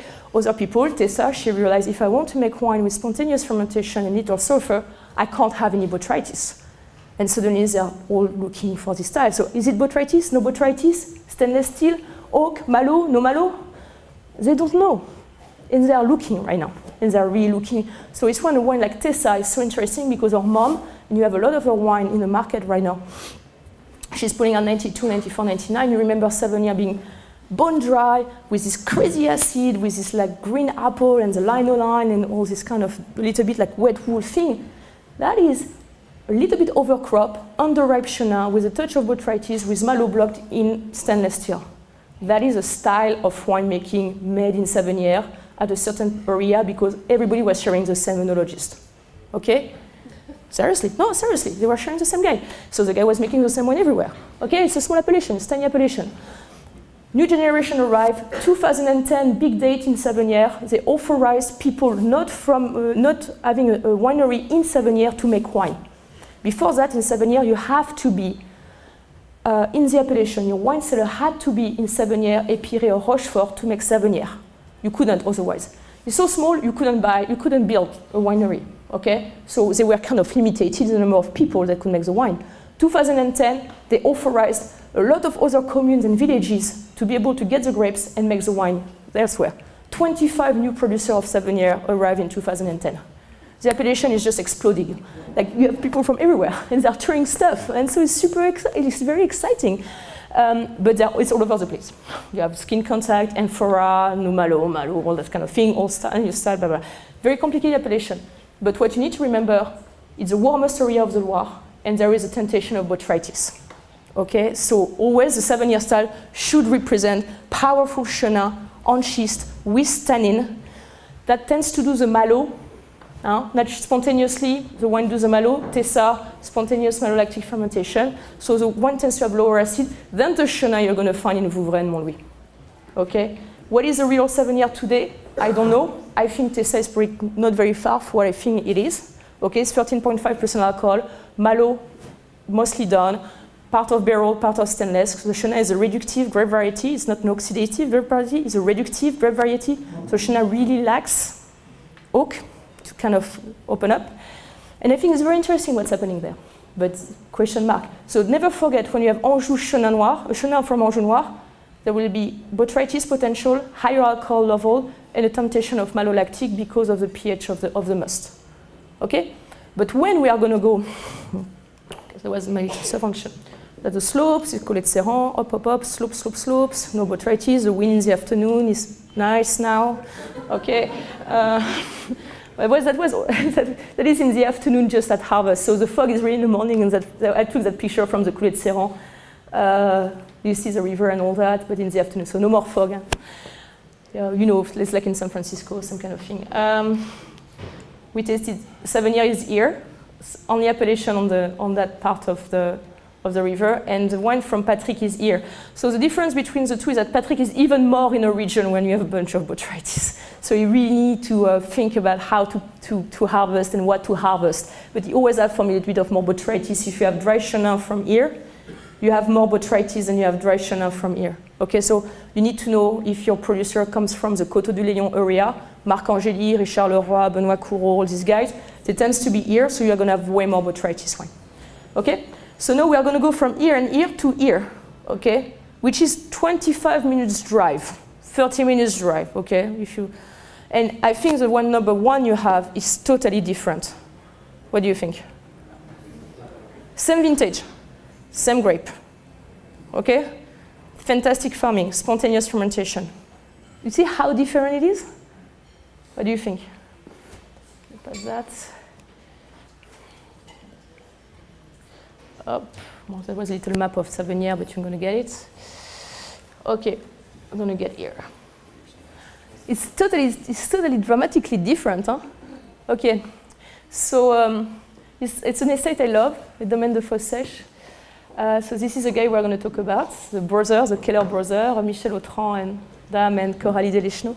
I like to put the face of the winemaker because when I drink a wine, I like to, I'm cheesy sometimes, but they are handsome, like people in a vineyard. So we are going to taste their free wine. So the idea here is to compare the difference for me between, It's okay, guys? You can see? Okay. So what I want to do first is to compare the difference between Saumur and Vouvray. Jose, can you taste them side by side? Because the last one is a kind of a wild card. So one number one and one number two. So two Chenin on limestone, different type, in fact, of soil type. Because I said limestone for the first one, but in fact it's Jurassic with a lot of silex. While the other wine is made on a very specific mix of clay, silex, and tuffeau. The first one, so there is difference between these two wines, okay, obviously, and vinification techniques is also one of them. But I think compared to the two previous ones, the acid profile is a little bit different, don't you feel? The alcohol also should feel a little bit lower. It should have also less tannin. There is a bit of oak in Michel, but just same thing. Forget about the oak tannin, try to pick up the grape tannin. Do you get them? And in terms of aromatics, it should be way less oxidative. Bruised fruit, quince, we should be more on the reductive part. And I really took the wine from Guillaume and Adrien on the number one, is really to show how reductive Chenin is. It's really crazy reductive. And that has an impact, especially when you open very old Chenin. Not only they were made with more sulfur, but when I open old duets from the 30s, 40s, 50s, I decant them. Because you get a shit ton of reduction. And you believe sometimes it's also kind of TCA seller thing, it's a reduction thing happening. Okay, so don't hesitate to decant your old Chenin. And don't hesitate to decant your young Chenin. Okay, and today there is a big trend in Chenin producing winemakers to go towards that reductive style. Thibaut Boudignon or Guy Berthaud, for example, are really working on this oxido-reduction profile because the grape really likes reduction. Okay, so but when you go too much in the reduction, it's very, very marked. So you really need to be careful. So that kind of enhances the type of style you can make with the grapes. Okay, so do you mind if I can get the flight? Can I have the wine? Yeah. Thanks. Sorry, I'm taking 1 second just to revisit this wine.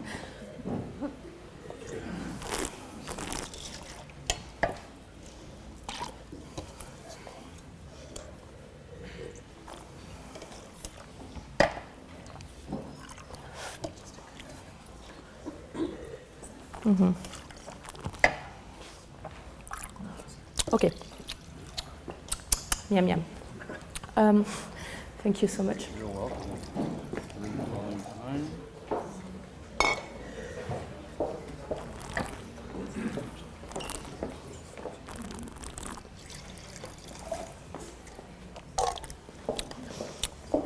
Just as I'm tasting the wine, make me think about something I need to mention.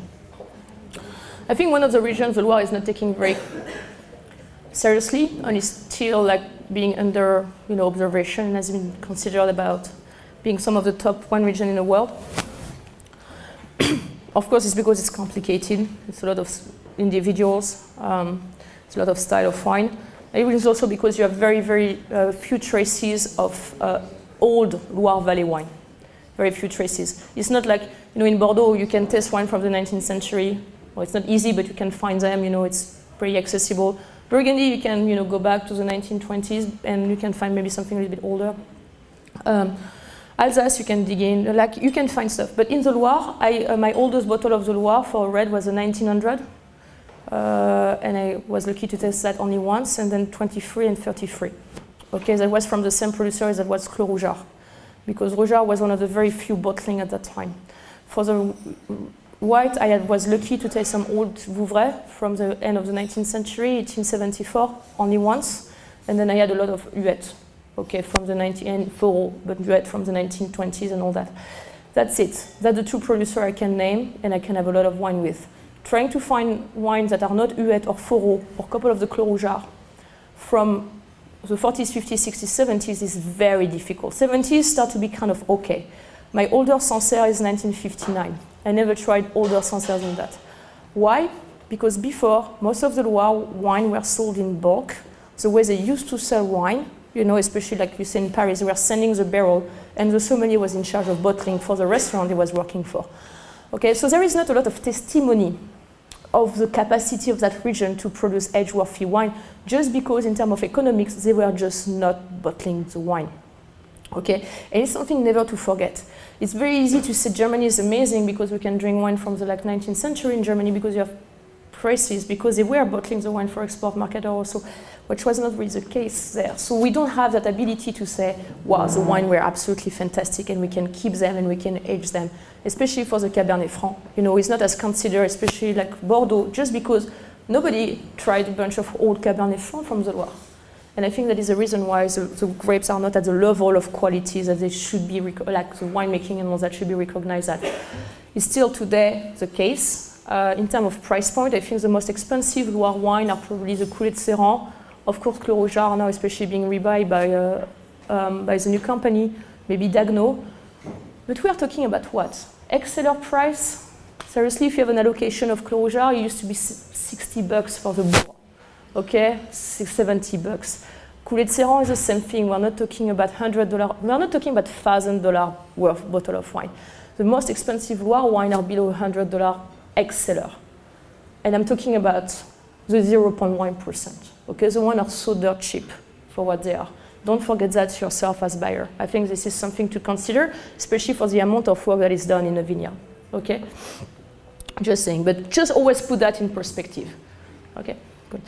Even Huet, I bought 1938 Huet 3 weeks ago for $300. Okay? Seriously, 38, man, it was awesome. It was very good. Okay, so we go back to that and we go a little dive on a Chenin on limestone. So limestone loves Cabernet Franc and Cabernet Franc love limestone. So don't forget that. It's funny that you have that little pocket in the middle of the Loire where you just have all these three appellations doing only red wine. They can make Chenin. They can make Chenin. And you know what? A bunch of these guys have rows of Chenin, but they don't tell you they have them. In Bourgogne or Saint-Nicolas, and they're making Chenin, it's pretty good. And Chinon too. But there was a market finally in a place to make consistent, high quality red. So once again, the fact that, and the reason why Bourgogne, Saint-Nicolas, and Chinon are making mostly red wine is just because finally we had an area in the Loire that could make that style of wine. So they had a market and they could sell this wine. So why am I going to do something like a sweet wine?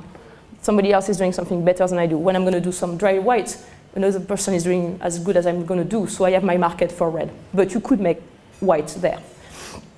Cabernet Franc in the Loire, northern limit of ripeness, you always going to have a little bit more higher acidity, more pyrazine than you're going to get in Bordeaux, of course. But there is definitely an influence on the limestone, and with age, with the right people, the ones are fantastic. The difference between the style is not Saint-Nicolas, Bourgogne, and Chinon are going to be different, one from another. What you need to ask yourself is it on a slope, directly on the limestone, or is it on a bottom, on the alluvial soil? Alluvial soil, varietal wine, carbonic maceration, stainless steel, on a slope, longer aging, longer maceration, barrels, and more structured wine. And so you're going to have more proximity between a Cabernet Franc on a slope from Bourgogne or Chinon than you're going to get from a Cabernet Franc on a slope on the alluvial in Chinon, in the same appellation. Okay, so always ask where the wine is from, okay? So we have this little pocket of Cabernet, but we have, between these two pockets, we have a lot of Chenin. So this is another map I love, just so for you to understand the difference between Anjou Blanc and Anjou Noir, the limestone, the schist, okay, I think it's a pretty clear one. So we were here, and then we were here, and now we are just here. And just here is a little bit different, so this is a wine from Guillaume. So limestone, Saumur, fantastic small appellation. In fact, historically making white.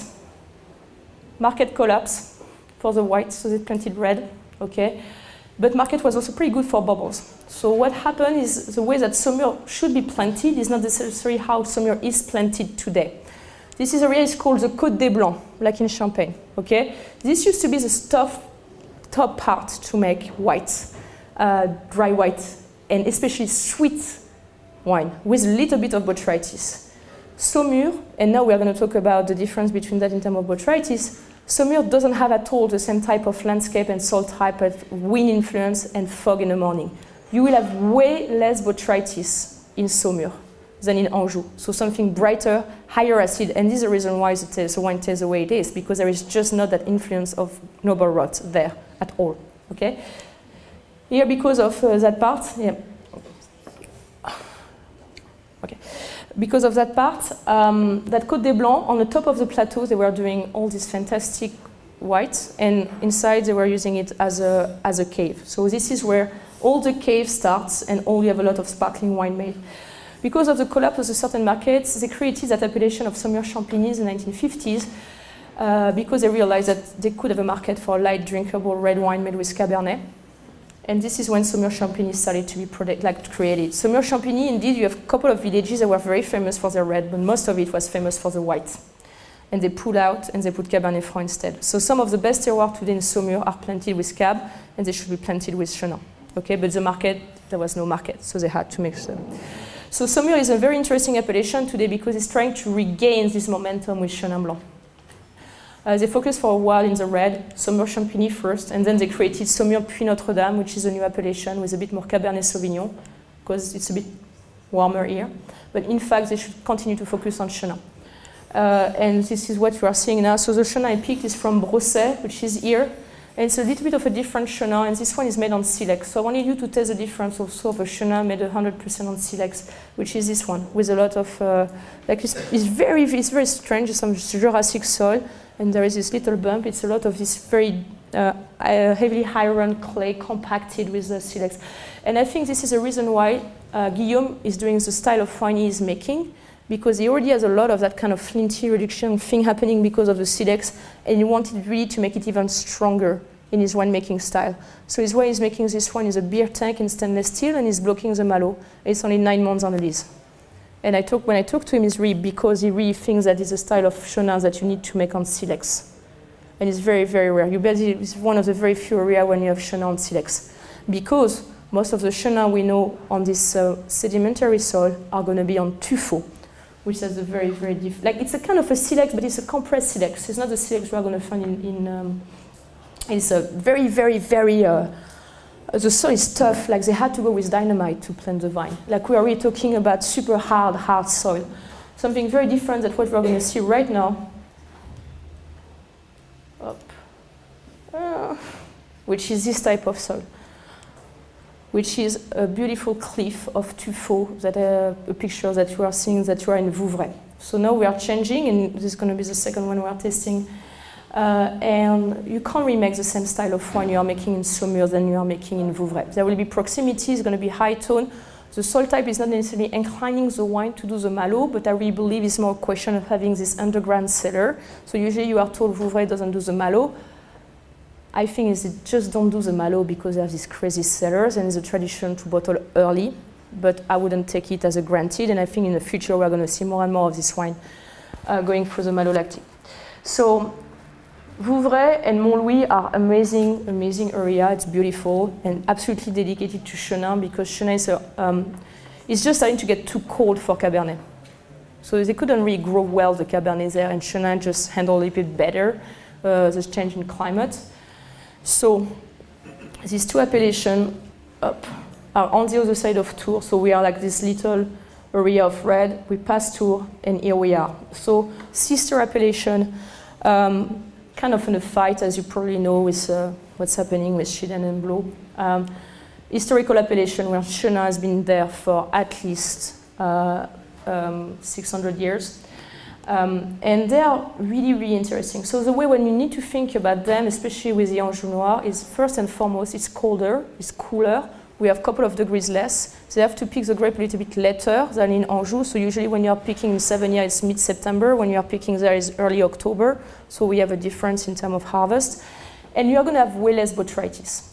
So we're going to have higher acid and less botrytis. So two things. First, they're going to be able to make a lot of bubbles with the soil, with the cave, and all that. Second, when they're going to make sweet wine, it's going to be more passeurillage, dry grapes, and not botrytis. So when you are buying sweet wine from Vouvray and Montlouis, we are buying off-dry or demi-sec, things that the flavor profile is not going to be botrytis with its oxidation.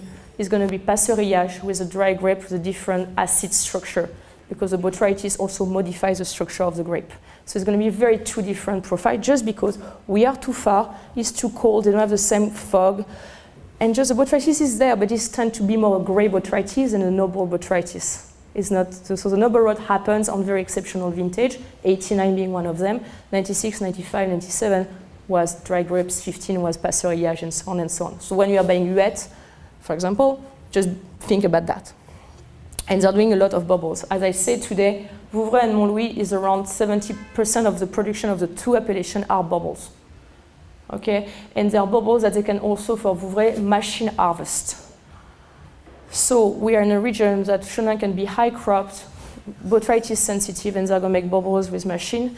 The quality of Vouvray as an appellation of high quality is really decreasing just because there is so few people that are fighting for the dry and the sweet wine. Foreau, Huette, and then a handful of people that are trying to do that, like Michel Autran. But Vouvray is in a crisis today just because they are just making too easy money on bubbles, of entry-level bubbles they can sell at 4 euros in supermarket in France. Okay, so that is a problem. The success, commercial success in that case, is a problem. Montlouis is a little bit the same thing, but it's a smaller appellation, and it's very, very competitive, but with a lot of emulation at the same time. The land was cheaper, so you had people that managed to arrive in Montlouis and decided to make really change and really trying to make the appellation way stronger. One thing in Montlouis, the wine are all on the plateau and they are all looking at the Cher. Here in Vouvray, You have vineyards on the Première Côte here. This is where you have Huet and Foro, for example, which are the top vineyard here. We are tasting the wine in Nozay from Michel right now, but some of the vineyards are here too. So it's slightly warmer, you get slope, you get a little bit more clay too. The wine of Vouvray are going to be more powerful with a little bit more ability to get higher alcohol and the passerillage. Here in Vouvray, you are going to get more sandy soil, it's colder and it's facing the river, the Cher, and not at all the Loire. So historically, Montlouis have been doing more dry and bubbles and sweet wines. So there is also a difference in style between the two. You're very rarely going to see sweet Montlouis because it's not just ripe enough. Okay? But here they are getting together super strongly and they're rebating on their ability to make dry wine. And it's why today Montlouis is pretty more popular and you find a lot of very cool stuff happening in Montlouis because the land is cheaper and they don't rely on making sparkling wine entry level for supermarkets. So it's why I wanted to have a wine from Damien. So this is a different soil type I was just talking about in Vouvray. And depending on where you are, you're going to have a better ability to get botrytis, to get passerillage or not. I think Vouvray, you need to know where your winemaker is making the wine from, because if you're 100% on Aubuis, which is that here, which is this clay and limestone, there's a picture I took in the Clos du Bourg. So this is a famous Clos du Bourg in Vouvray, or from Huet. And if you see it well, you see that here? Can you see it? Okay. So we're in the Clos du Bourg, we are facing south. This is Vouvray in the back. You don't see the river, so the river is really between the two of them, okay? We're on the top of the plateau and we are really above the village. Like when I say above the village, it's above the village. The church is at the end of the vineyard. So when you're in the church, in fact, above the church, you can see the roots at the end of the church going through that. So that is the top Première Côte of the Clos du Bourg. Super warm microclimate and a great exposition to that. So it's more powerful wine when you're on Aubuis. And these are the perruches, which are sandy soil with a lot of silex. And this is what you have the most in Montlouis. Flintier soil, higher tone, not as powerful. That is Vincent Carême, and you can see the tuffeau in the vineyard, and this is a cave of Vincent Carême. So they all have this kind of cave. But all these caves, they are going to be in Montlouis, in Vouvray. They barely have them in Montlouis. Okay, it's very rare in Montlouis. You need to be on the side of the Loire, but if you are not, it's more difficult to get the cave. Okay, what do you think about these two wines? Do you find a difference? No. So no Malo for both, some oak for Michel. So Michel, I think, is today making, for me, the cleanest interpretation of dry Chenin in Vouvray, which is a style that is new because most of the wine over there are of dry. Why? The acid is so high that you had a tradition of leaving a little bit of sugar to kind of balance out the acid. And also, there is a tradition of bottling super early. So you may not know, but historically, Vouvray was bottling everything between April and May. Okay, all the wine of Huet, for example, are bottled, every style, bottled between April and May. So there is no tradition over there to do a long aging in barrel at all. And one of the reasons is they were thinking it was the best way to preserve the freshness of the fruit. Is also the reason why you have a lot of off-dry wine, because fermentation were not finished. And it's also why is the origin of the pétillant naturel. And it's still like when the pétnat, okay, pétnat happened a little bit in Limoux, but pétnat happened a lot in the Loire, and the new trend of pétnat reappeared in the Loire, just because we have that tradition of moustillant wine, which are wines that have been bottled very early with a little bit of residual sugar that was doing some bubbles, okay? And that is because of the growing condition in Vouvray. Like, I was very lucky in San Francisco. I was able to taste 1969 Pétillant Huet. And it was written on the label. That was Pétillant. I was like, hey, Pétnat, yes. But Gaston Huet talks about moustillant wine he drank from the early 1900s. So it's very... So there is a reason why Pétnat is very popular in the Loire. It's because we have the condition for that. Okay? Okay. And just to finish on that Pétillant, Montlouis is the only appellation in France that has an AOC for pétillant. Okay, méthode ancestrale is a different story, but in Montlouis they created the pétillant original appellation, where they have to hand harvest, no addition of dosage or whatever. So really they are claiming that the origin of pétillant is coming from the Loire. Okay, so the last one, and we are going to take quickly the last number 3, is in fact also, it should be Montlouis-sur-Loire. And just please take a sip and we're going to, So I put this one in a flight because I think Damien is today making some of the most interesting Chenin. But in 2016, he got frost at 90%. And so he had to buy grapes. So in fact, the wines that you are tasting are from a vineyard that is also in Noisy, in Vouvray, next to Michel. So the two wines are made from the same commune in Vouvray. Okay? Obviously, a little bit of a different style of handling the grapes. There is Malo done in Damiens, partial Malo done in Damiens. I also wanted to mention it because it's Vin de France on the label. So I love the wine.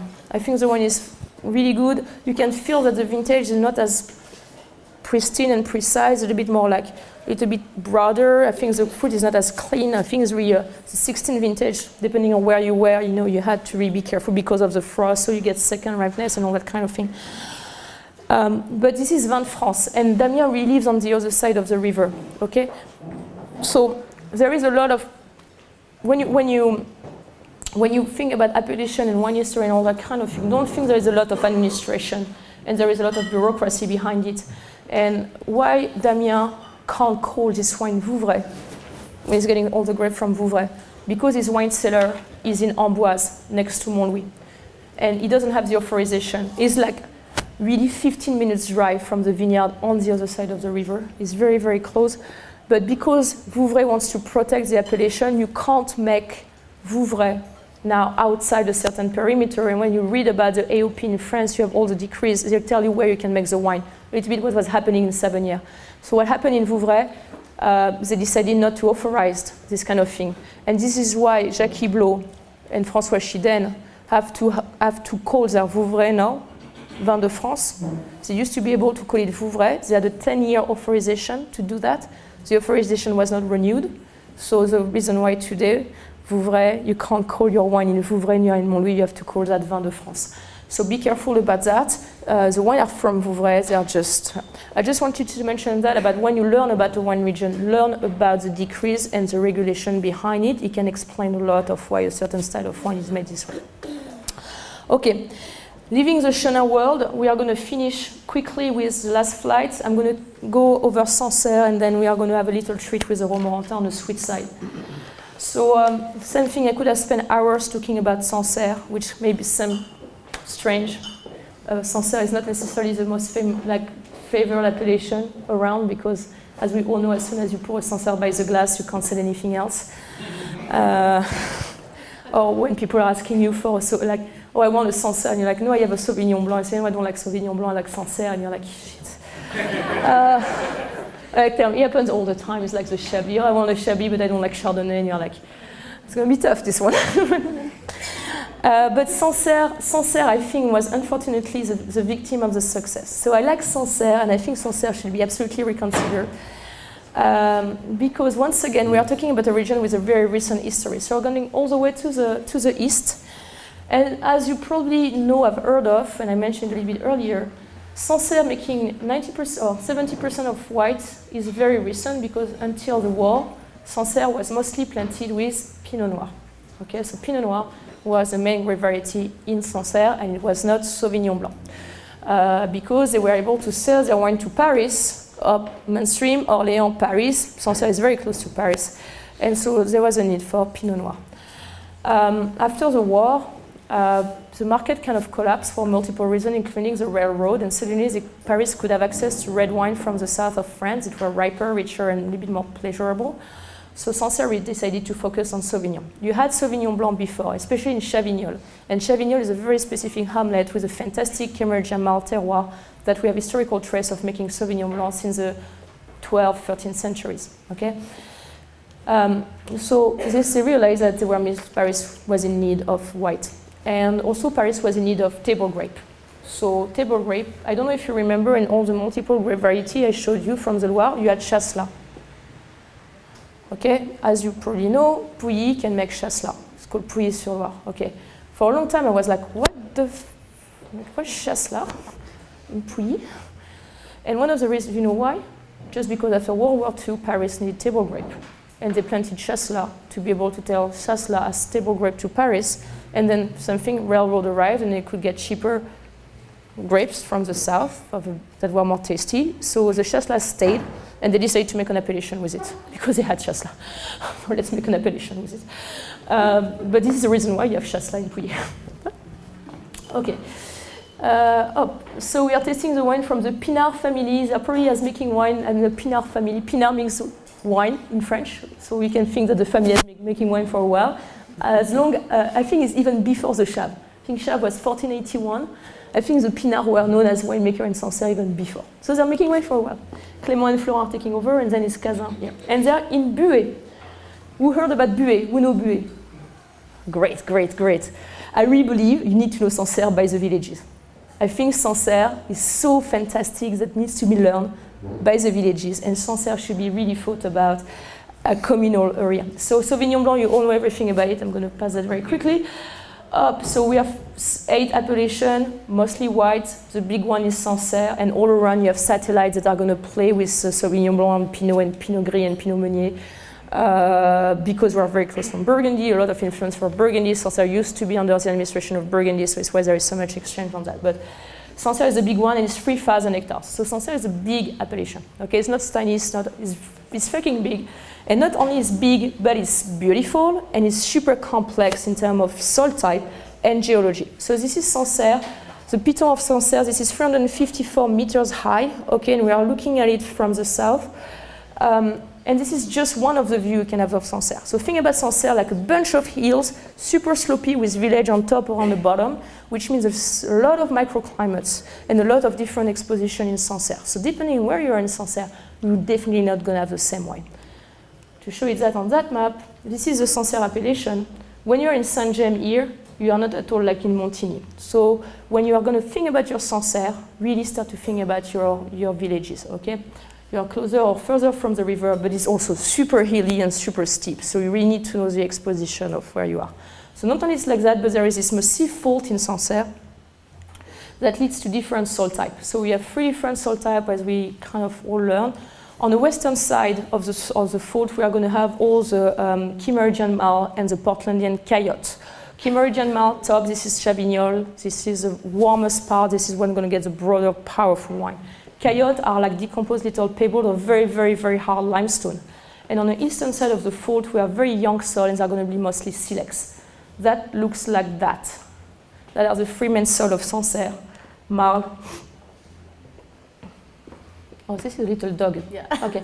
Yeah. Silex and Cayotte.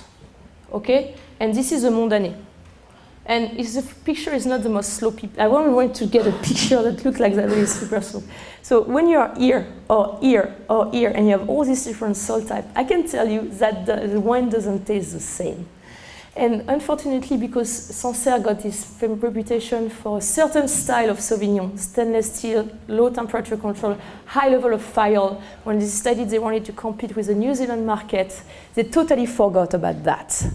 They totally forgot about the difference of soil types. They totally forgot about how the wine was made before. If you drink the old wine, the Cota, the old wine from Boulet, for example, the wine was made in barrel with malolactidone, with a little bit of botrytis, and they were not at all green herbaceous, like closed down with a lot of sulfur compound.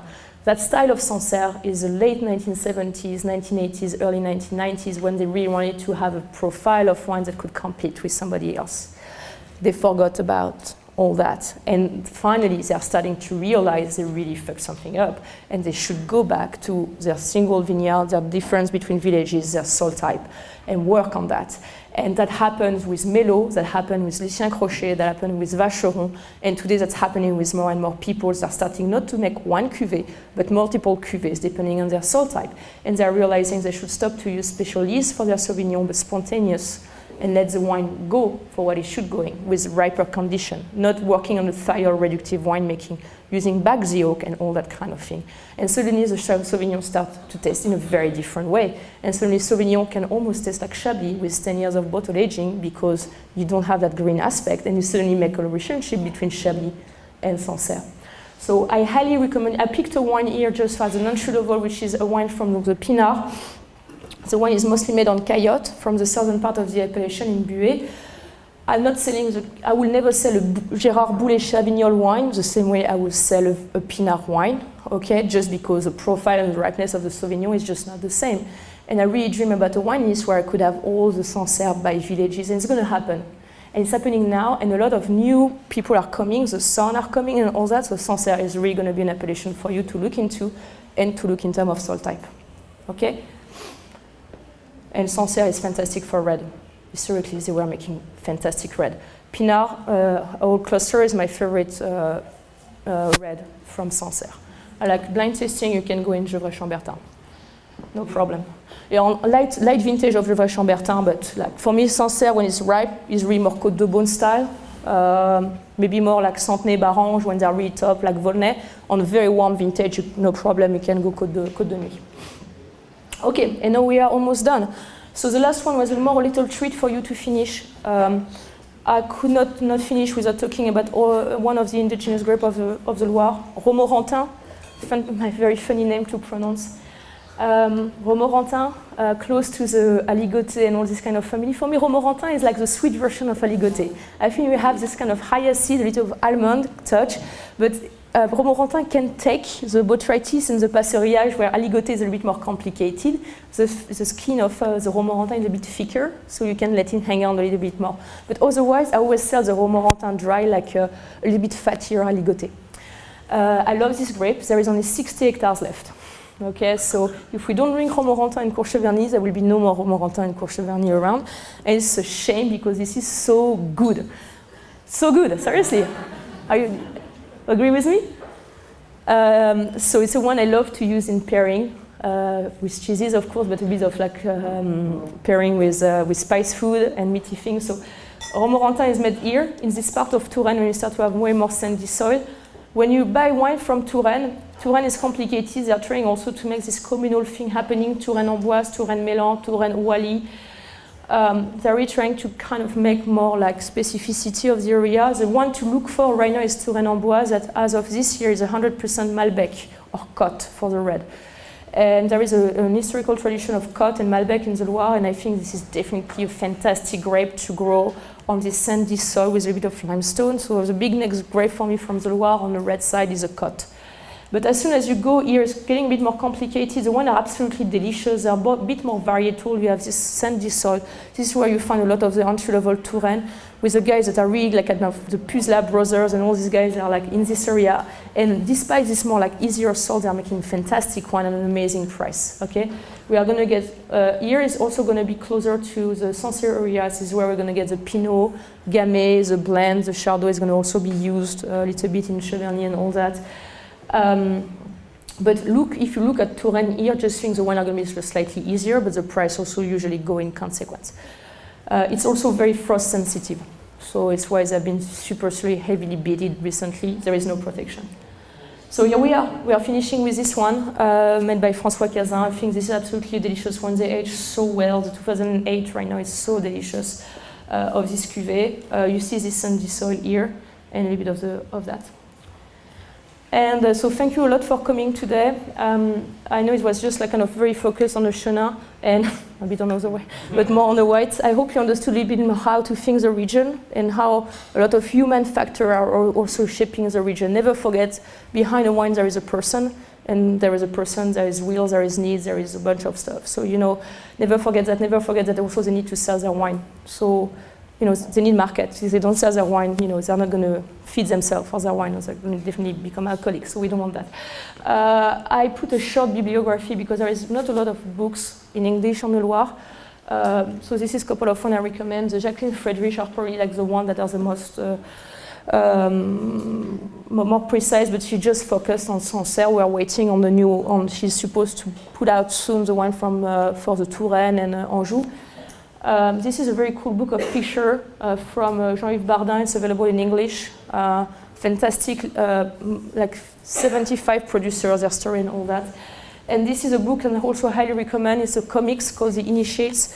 It's about Richard Leroy and Étienne Davodo. Richard Leroy is a big star of the Loire, and they exchange their parts. So Richard learned and discovered the world of comics, and Étienne discovered the one of winemaking. And they're following each other for a year, and you learn so much about winemaking. It's really cool. It's in English, so I highly recommend that book. So thanks again. I hope you had a good time, and I'm going to be around for Q&A and all that after. Thank you so much to Pascaline.